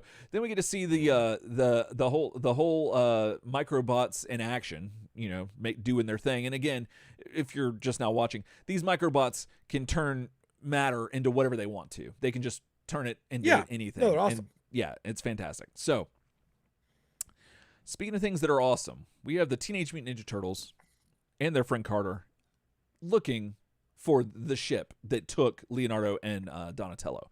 And they're driving around the mean streets, which, again, we get another look at how desolate New York is in the red skies. Just boarded up buildings and all kinds of stuff. Just then, April gives the Turtles a call, and on the in the turtle van, and this is another thing we talked about last episode, where the turtle comm is actually in the console as opposed to it being just a turtle comm like that. There. I'm totally about it, and it's neat. And so she's trying to she's relaying the whole situation of all just what happened. As she's doing this, the Microbots now have taken over the SUV and dismantled it, along with her camera and her turtle comm eventually. And April's just like left there just like, what? I love it so much because she was so oblivious. It's pretty great. So at that point, the turtles just get radio static, and Raphael's freaking out. He's like, we got to figure this out fast, like because April's in trouble. So Michelangelo, cool as a cucumber, you know what I'm saying? Like, he's just like chilling. He's like, no, I got this. I'll just let my fingers do the walking through the web pages, Ryan. And So I'm gonna say this. Yeah. I know why you missed this now, because you watch with subtitles to pull subtitles. Oh, you're right. Yeah, and it blocks the keyboard. But guys, the keyboard in, I guess, the computer in the front part of the thing, right, is not a QWERTY keyboard, guys. It's in alphabetical order. Alphabetical order, which is horrible. I think an alphabetical order keyboard would drive you insane. I think that like they probably laid them out like that at one point, and like people who typed on it like got like actual like possessed, like and not possessed by like a demon, but more like Cthulhu enamored with the energy of the sleeping dead god type level like thing. I think that they just started speaking weird words. They started having to go into the swamp. They started having to build an effigy. They started having to chant a lot. Stuff like that stuff that you don't want. You don't want it. You don't want it. You don't want that. It's kind of like a Ouija board. You could also make a little bit of like an Event Horizon like situation, like where they went. You know what I mean? They picked up some of that hell. You know what I'm saying? And they come back. Yeah, that's why keyboards aren't laid out that way. But they don't seem to care. I also love that in the bottom corner you can see there's a key for what looks like 2 exclamation points. There's an 2. exclamation point button, right? And it's like double. Oh, I see it. I see it. Yeah, double. If you now, really, I understand. If you really mean it. I understand. That's probably supposed to be like parentheses, like or quotes, right? But then I don't know what the 2 bottom ones are. That just that looks like it does look like 2 exclamation points. And then if you hit shift, it's ellipses, right? But it's only 2 dot ellipses, which bother me. Yeah. Like if you type ellipses and don't use 3, like I feel like I have to like fix it or something. I'm the same way. Maybe I don't know. I do my best. I do my best to get the 3 in there, but I mean, when I'm in a hurry, I might mess up. But that's just because of my job, how that is. But generally, I accept your apology. Oh, okay, good. Yeah. You know what's funny is that I guarantee you that the animators were like, no one's ever going to notice this thing. No one's ever going to talk about this. Oh, yeah. And here we are today. And I would love if one of the animators on this show were like listening to the show and was like, holy shit. They're talking about it. Okay, so you're an animator. Mm-hmm. If you're doing this, why would you not make it QWERTY? Like, do you know what I mean? Like, why would you just make it alphabetical order? That's true. And again, unless originally it was designed for a different see, I can start writers. I can just writer's room it, and I can just make it make sense. That initially, Donny adapted that keyboard. That's not a keyboard initially to type on.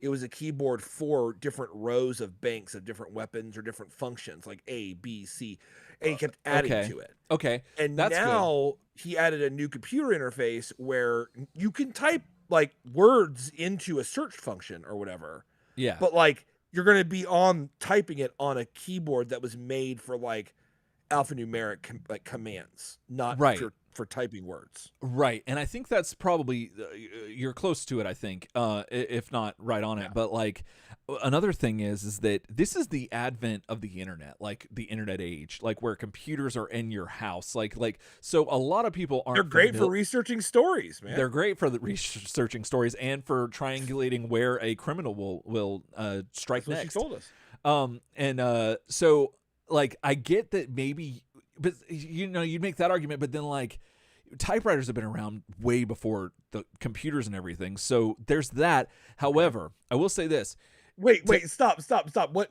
Wait, go back to typewriters have been around since computer. No, before so computers. That. Like I said before I know computers. That, before computers. What I was saying was, what did you mean by that? You said typewriters were around well before computers, so there's that. And I'm like, what does that, how does that relate to what we're talking about? There's familiarity with QWERTY, which if you don't, so the typewriters are the same layout. All right, I'm having to unravel it. See, this is the birth of the internet, so that a lot of people who didn't use typewriters may not have known or had a lot of access to a QWERTY keyboard, is what you're saying. Precisely. That you have computers in your home around this time. That's a thing. And but then I was saying, but then there's there key or now I can't even think of typewriters. And so that was how it was back then too. So it's a little strange. Commodore 64 and other like gaming computers, home computers have been around since like the early 80s. Right. Like so especially in Japan, they had that stuff, man. I don't know. Right. Now, but so with that argument having been made, that leads me to we're dealing with teenagers, we're dealing with people that are driving nonetheless. It's probably easier for them if it's alphabetical and they're trying to do it on the fly and they're doing to what you were saying, that they're looking for like quick commands. Okay, I'm getting you now. I think you were taking it from. I feel like you were taking it from an angle of like, well, it's like the animators didn't know or what a QWERTY keyboard, or maybe they didn't have a lot of time around QWERTY keyboards, and I don't buy that. But when I think about the fact that the Turtles don't have a formal education, right, and Donny is designing computers, basically he's reinventing the wheel. Yeah. That could be. And so he may have been like, well, it's easier if keyboards are in alphabetical order. Right. Why wouldn't they be? Right. And if it's not easier... keyboards might actually be in alphabetical order, and we all could have awoken Cthulhu at this point, if not for the whole development of the QWERTY keyboard, which part of it was to make keyboards run actually like with the most common words and they're arranged that way. That's not the whole story. People say that the reason the way QWERTY came about was because typewriters were mechanical machines, and actually there were other key orientations that were faster, but they jammed the machine up. That's partially true, right? But it only for a few letters actually. Like the rest of it comes from there's like a myriad like different like origins for like all these little pieces came together to make QWERTY. Anyways, so yeah, I don't know. That was a nice tangent. Yeah, I appreciate you indulging me. No problem. But it's interesting that like that's the thing. So there's that. Well, they use it to access the internet via the same turtlecom that is in the van. And they end up pulling. They got, so April's telling them where before she got. She tells them the street address that she's at, and she's able to get a few words out, and she gets 333 South Simp, SIMP. And so they're like, okay, well, Michelangelo lets his fingers do the walking through the internet and finds that there's a 333 South Simpson Street and a 333 South Simpleton Boulevard. And so they're having to figure out what they're going to do, because they got to find it. And it's kind of like that Batman situation where it's like the bomb's in either one of these places. So you got to pick and, you got to choose which one's going to die. Yeah. Kind of situation. Although a little less grave, I would imagine. So yeah, they decide that they are going to try, I forget which one they try first, but I think it's Simpleton. Yeah. So they're going to try that. But before they do that, we jump back with Dregg, and Dregg now has April and Leonardo both in their glass, case of emotion, and he's pontificating as he does, talking about all kinds of stuff, and he for some reason turns Leonardo's cage into just like electric wire, like beams or whatever. Electric beams, yeah. Oh, you know why? Now that I think about it, okay, this makes a lot more sense as I'm going through it. He probably did that because his plan is he has his gun aimed at Leonardo, his plutonium gun. And he's going to actually shoot him. Right. So before he transforms the cage, Leo's in a glass cage and he's tied up of emotion. And if he's tied up, he has to then if he unties himself, he's going to break out of that glass cage. So he needs the ropes gone for the plutonium to work, or maybe the glass will like affect the plutonium ray. One way or another, that's why he switches it. And I didn't put that together. They don't really explain it, but that's why he does it. I feel like. I can see only the fact that he needs to shoot him like through, because you can't shoot him through the glass. Right. The ropes just disappearing and different things like that. That makes no sense. Yeah. It's strange. So and then let's see. So yeah, he's Leo and him are going, like, Leo's just still like all mutated and just kind of freaking out and realizes that he can't get past those things. So past the electric beams. And Donny shows up and he's like behind Leo, and he's like, all right, now's my chance to free Leonardo. And he goes to do it, and we hear panting. And it's our boy Mung, and he comes out, and he starts talking about he starts to deliver the plutonium to Dregg. Dregg then places it into the machine, and he blasts Leonardo just straight up. He started blasting, and this turns Leonardo from his mutated form into his normal Teenage Mutant Ninja Turtle form. Yeah. And at this point, April's just like, oh my gosh, like she was really worried that something was really bad going to happen to him. And she's checking on him, and Leo, who can hear through the glass, he informs her that no, he feels great. Like, just everything's fine. And so he asked why Dregg cured him, and Dregg's like, I didn't cure you, but we'll touch on that later. So back at 333 South Simpleton Boulevard, Raphael and Michelangelo and Carter, they barge into this warehouse, or just this building. Turns out, Ryan, that they're thinking that it's gonna be, it's going down, and nope, it is just room filled with caged animals that has no explanation whatsoever. They don't tell us anything. It's a pretty mysterious, dark looking business, though. It is. I would immediately be like, does this exist? Right. And so, yeah. So the turtles, they say that maybe he knows that Santa's not going to give him a puppy he asked for. Oh, because they talk about Dregg has this. This is Dregg's. Why is there all these animals? Dregg's, yeah. Exactly. Which is weird to just think that this is Dregg. Like, there's no other reason to think that Dregg would have anything to do with this besides the fact that you have the two addresses. At this point, they see a shadow. Turns out it's this giant gorilla that is uncaged for some reason, and he chases the turtles out of it chases the turtles out of the building.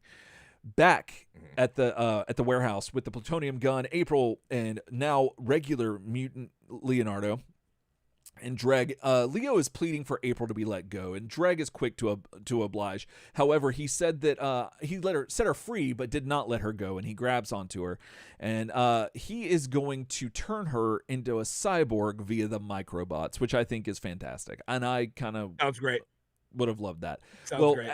As he's going to do that, as Mung's about to get ready to do that and everything, Donny finally does something and says, "Freeze, beetle brain!"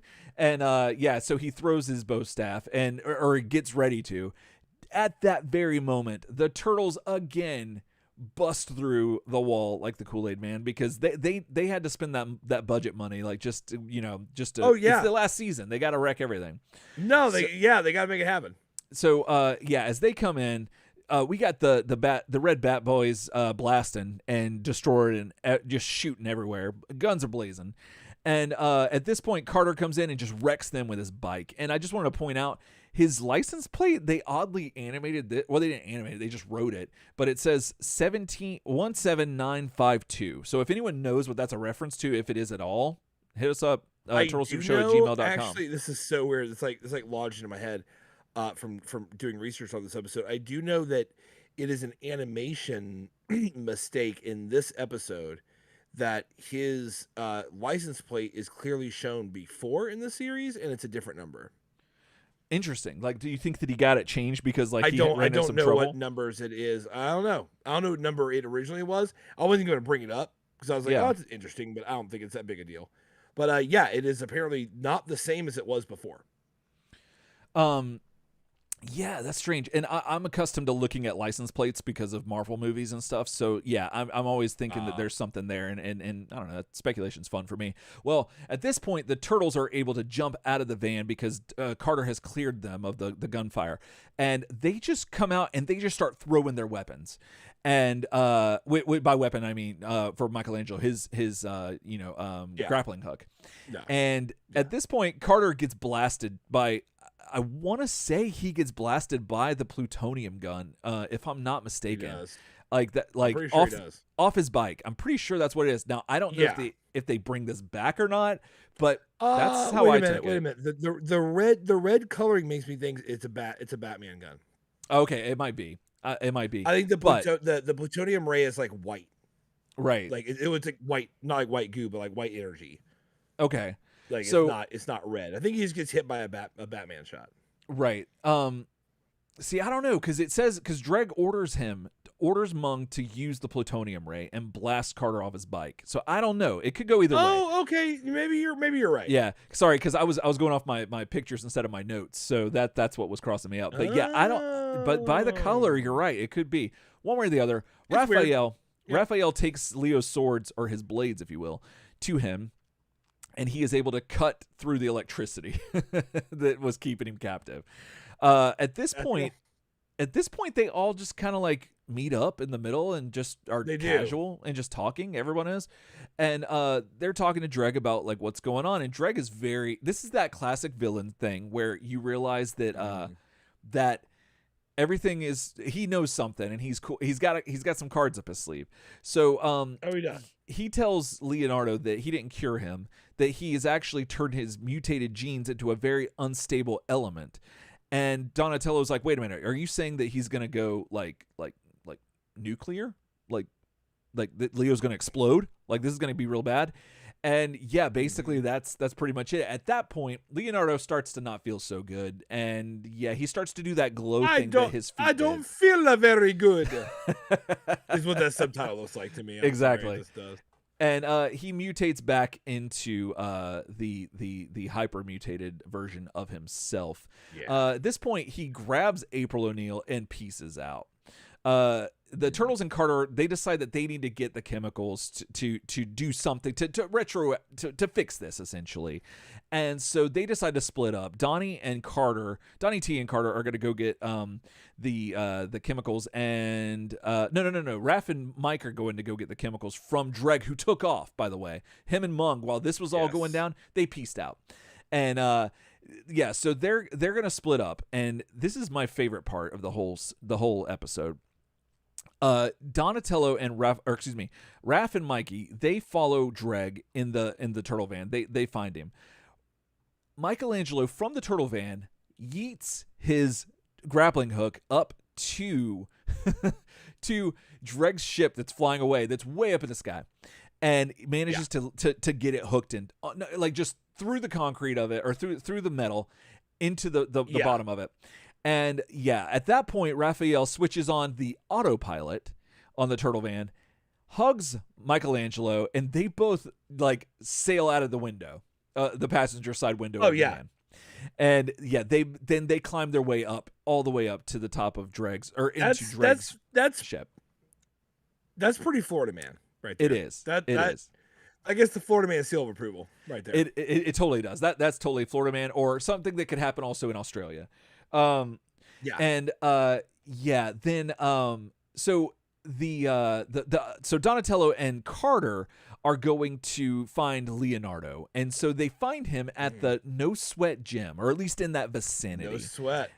And yeah, Leonardo is out in New York City, and he is wrecking trees. He's just like Arbor Day, I don't care. I'm just like, screw your trees. No, he's committed to the King Kong routine. Fay Ray also, like Fay Ray complete with his Fay Ray in his arms at the same time. Oh yeah.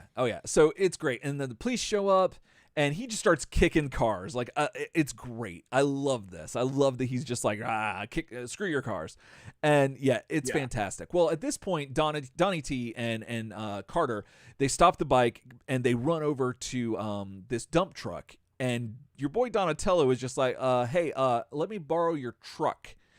And your boy's just like, what? Okay. And he gets out, runs away. Yeah, he's like, I don't get paid enough. I don't get paid enough. Truck. Don't get paid enough. Yeah. So yeah, April and Leonardo, they end up going down an alley. Like Leo's taking her down an alley, and they start scaling the wall of this building.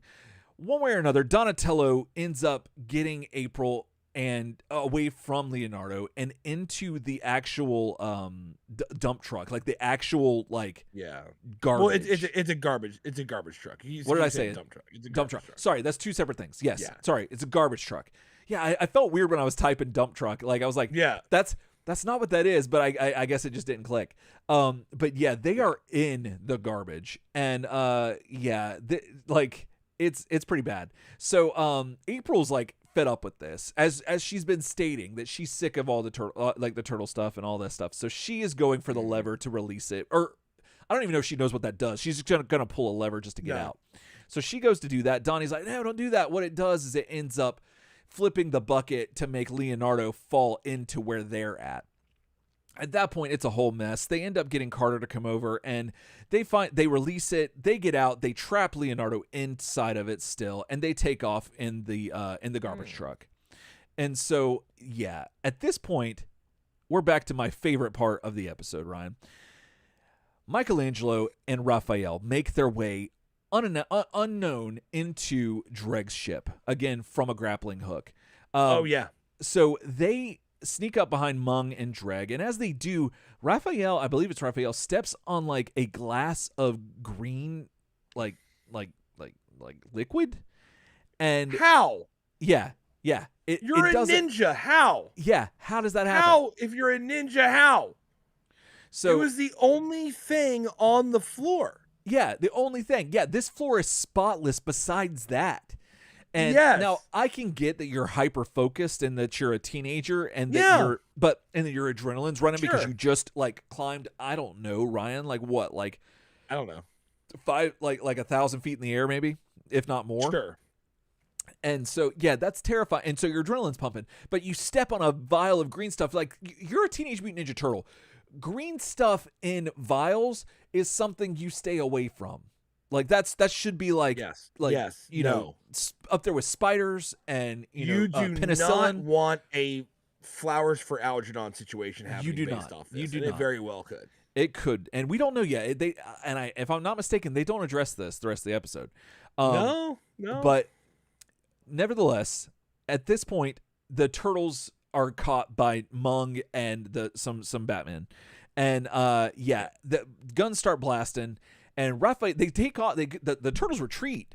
But Raphael runs into the fire because they were like, no, we got to do this. We got to get this stuff. So he runs into the gunfire, and he's like, I hope these are the ones that, which is so weird because why would Donatello not go get the chemicals? That doesn't make any sense to me why they sent Raphael to do this. But I have no idea. Nevertheless, Raphael grabs the stuff and they head out the same way they came in, which looks like they're jumping from a brick wall. Oh yeah. And they just cowabunga out the hole, and so as a result of this, Dregg gets mad and he grabs a gun, not a goo gun, but a laser gun, and he shoots just willy-nilly at the turtles as they're making their descent back to Earth, and he manages to hit the rope that they're like, you know, repelling from, and this severs the rope. Oh, it's a great shot. Severs the rope. However, Ryan, it catches the rope on fire. And this fire proceeds to make its way all the way back up to a spaceship made of metal that is flying at a speed that's probably like, I don't know, like pretty fast. Very fast. And probably enough to where a little fire like that probably could have been blown out. It's going to go out. Yeah. But instead of going out, it goes all the way up to the spaceship, and it catches this thing on fire. It is an actual fuse. Like, yes, it is like Mikey's, like, the rope on that thing just happens to be made of like magnesium or like white sulfur or something. Like it's something that's like not even like wind can't put it out, water can't put it out. Like it's it's like a chemical reaction. It's a chemical reaction, like chemical fire type stuff is what this is made out of. Yeah. It runs like the fuse on a black cat and then just actually sets the entire scout ship on fire. Yeah. Which that is the most ridiculous part of this. I'm like, what? That's amazing. It makes no sense. Now, if we want to writer's room this, you could say that the chemical that Raphael stepped in, that maybe Raphael's foot touched that cable or the rope or whatever, and that caused the effect. But they do not tell us that here at all. We do not know. We do not know how this even worked. But furthermore, we did not see a parachute on these turtles until they needed it. And now Michelangelo has a parachute. And so that enables them safe travel all the way back. So at this point we jump back to the lair where we have April, Splinter, Carter, and Donatello. They are there with Leonardo. He's incapacitated and he has all of the what did you call those things? The leads or something? What are they called? The Is that leads? Okay. Yeah. Leads, hooked up to him. And so he's on a giant table that they've got. And I will say that I do like the fact that Carter is a scientist guy, that he is into science. Like that I do like redeems that. him a little bit for me. And so this, and I will say again, this is probably my favorite. We've talked about this a few times, but seeing Donny in the lab, in his laboratory this season has been a lot more interesting in comparison to other seasons. But like, there's something more better about it that I just enjoy. But we get a scene of them finally. They're running out of time, right in the nick of time. Turtles run in with the chemicals. Donny pours them into the machine, flicks the switch. You get the blue light, which causes a lot of roaring from Leonardo. You get which is probably been my favorite stuff too. This more of my favorite stuff, which is the goggles that we talked about last episode, and then just white light. Yeah, just every character getting a scene in white light and goggles. It's the best. And at this point, your boy Leonardo realizes that he's got to cut out those cheesy sci-fi flicks because it's just too much. This is just getting to him, and Leo's been through a lot, so he's back to normal. Back with Dregg and Mung. Their ship has crashed, and Mung is kind of like, oh no, like I love that he's always like defeated, that he feels like, oh my gosh, I'm gonna get it, like you know, I'm gonna get yeeted out of this, like, this whole thing. Oh yeah. And and what he does is he's like, okay, well, Dregg is kind of upset, but then Mung's like, here's a picture from the remote microbot that I planted on the turtles, and they can broadcast from that, which apparently they have a camera in them. And they're showing the turtles in the lair on this like TV, like, you know, portable TV they got. Yeah. And they realize that they've returned the mutated Leo back into normal. And Dregg's like, no, he may look normal, but I've permanently altered his genetic structure, Ryan. That's some supervillain stuff. I love that. Yeah, I it's great. I love that. He's just Dregg is so cool, just chilling and just being like, I've already done. Yeah. I've done it. I've done what I wanted to do. But then we get an actual, like, we go back into the lair for, and I know I've been saying I love a lot of stuff in this episode, but this was the first thing that got me 6 to midnight, and that is an X-ray of Leonardo, just on the screen, just Leonardo, X-ray, bones and all, teeth, everything, and that was it. I'm calling it now. They're gonna make that NECA. They're gonna make that. Oh, they already have. They made because I got excited about this, and then I realized this is not the first time we've seen the skeleton of a turtle. It's not that exact one, no. But they did make the one where you get electrocuted in the video game, and they're gonna make that specific one. Yeah, no, I hope they do. That's gonna be my Ernie Reyes Jr. head that you think they're going to make for a turtle they released years ago. Yeah. That's going to be my version of. They're going to make that exact same thing. It's going to be in the TV. Oh, like that's going to be all the turtles can watch it. So that's going to be like the San Diego exclusive. Like they're going to have the box set. Yes, it's going to be the TV. Yeah, the box. Oh my goodness. Like I would buy that in a heartbeat. They're going to do it. Yeah, they're going to do it. NECA, if you're listening, it's already done. It's right there. They probably already got it made. Signed, sealed, and delivered. Yeah, and then I hope that it comes with like an accessory pack with those sunglasses for the rest of the characters to put on. Why not? They're definitely going to make that too. Yeah, and then just to put it over the top, they have a little Carter necklace, like the teeth necklace, and then a big one that you could actually wear. That would be just okay. Yes, yeah. Icing on the cake. And they'll make that too. I agree. Yep. So all right. So at this point, that's a pre-order bonus though. Exactly. Yeah. You got to be early adopter right there. Early adopter. So everyone's excited, and April's like, "Hey Carter, isn't this great?" And Carter's just April's rubbing that. Look at her face. April's rubbing that in. She knows what she's doing. Look at her face. Oh yeah. She's like, "Isn't that great, Carter? Come on, isn't that great? Come on, crack for me. Come on." Right. Come exactly. On. Yeah. Come on, show me some emotion. She yeah. pulls her camera out. Come on, Carter, cry. Right. Cry, damn it, cry. You know, like it gets like really dark and it cuts, and that's it. Yeah. That's the episode.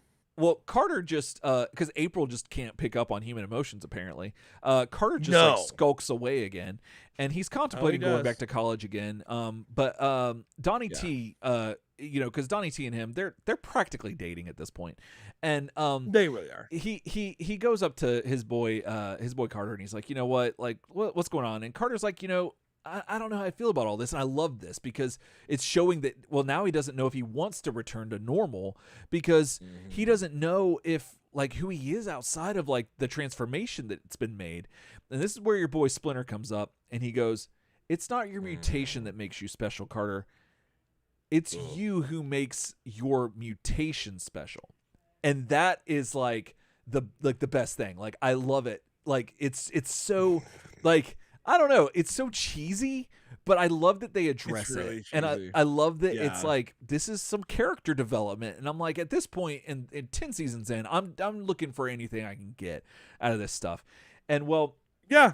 but you know, and I'm not the only one who thought that like that's pretty deep. You know, the turtles even think so, and they say as much before they return to watch their Jurassic show. And so yeah, Yes. that's the end of the episode, and that's where we leave our turtles until next episode. So yeah, what do you how do you feel about that? I liked it a lot. I think it was a little funny. Some things were kind of disjointed. Like there's this little stuff. And once again, it's hard to be too critical because the show is so much better than it was. Than it was before when it got reset every episode and barely anything changed. I gotta say that the takeaway for me here is I love this thread they're pulling with Dregg, constantly kind of like looking kind of like a doofus and failing, but being like, nope, that's another part of the plan. Nope, that's another part of the plan. Like he keeps kind of like throwing these like really good like MacGuffins at them, where they're like, I want to make the portal. Right. And the turtle's like, we stopped you. He's like, I actually wanted a piece of your turtle shell. Exactly. And then he gets the shell, and he's like, now I'm going to make you go nuclear, make you blow up. And they're like, well, we stopped that, so screw you. He's like, yeah, no, I just wanted to change your body. Right. Like, yeah, like I it love seems that. like there's always like a thing he's doing, and I really like it. I really like it. That's probably the biggest takeaway for me. I also do like April kind of like opting out of the turtle culture right now. I like that out of her. I think that's pretty cool that she's kind of like, you know what, like I don't know, man. I'm kind of like I'm cashing out like a little bit with like with how this is working, because I think those are the two things I really like. I gotta say, for the first time, not the first time, like I feel like this is the most I felt this way. Like I actually am really curious about what happens next episode. Yeah, because they don't really leave us with, like, last episode they had Leo in the box and they kind of had a little bit of something there, but yeah, here we don't know what's gonna happen. I'm like, how is Leo like changed? Like they're gonna keep doing this, like where Leo thinks he's okay, and then Raph stepped on that stuff. And we don't know how if they're gonna like play that up. Like we don't know like a lot of that, but it feels a little bit like they're gonna bring this together. I don't know. Yeah. Like I'm cautiously optimistic. Yeah, I'm the same way, and I gotta say I'm enjoying this season so far. I mean, I like everything you said about Dregg is spot on, and I'm right there with it. And Carter's a lot less annoying, but he also has a lot more character.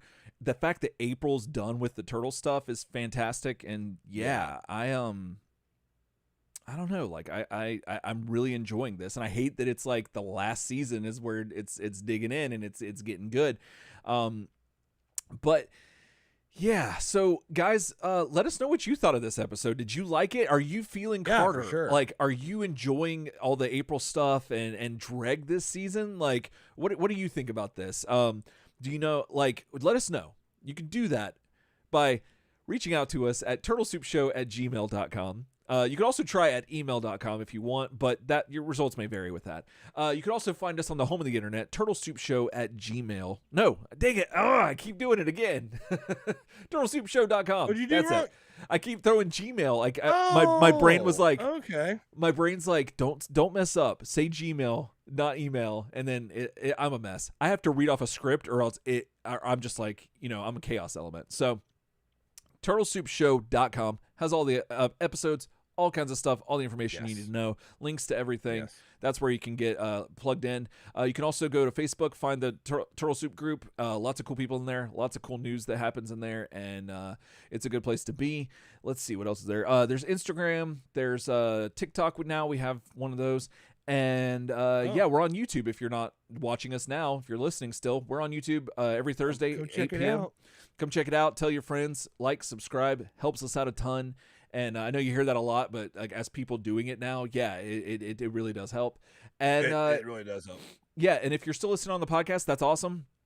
Rate, review, subscribe. That still helps us out tremendously. And if you want to go the extra mile, you can do that by going to patreon.com and you can find that Turtle Soup's done been making a podcast. So we got some reward tiers. We have a bonus podcast called the No Homework Zone, which if you like the garbage at the beginning and the post show that we do, then you're gonna like the No Homework Zone. And we have like 80 something episodes of that you will get access to, I think, at any level on the Patreon.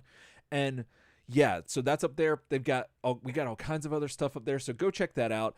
And if you have a hard time remembering patreon.com, you can just check the link in the description below of the episode, and that'll take you right to it. So there's that. If you're coming out of this like Patreon, yeah. Patreon, what do you say? Like yeah. Patreon, just there's a link. There's a link. You can just click on it. You don't have to think about it. And so so there's that. But all right, well, next episode we're going to be moving on to episode 3. So episode 3, guys. Right along. And so that Come after on back. that, what is there? How many is so there's 8 episodes this season. So we're almost halfway there. So we have 6. We have 6 remaining. Yep. 6 remaining. So only 6 episodes left. Yeah. Of the whole thing. So alrighty. Well, I think that's it. So that's all. Time. Else time.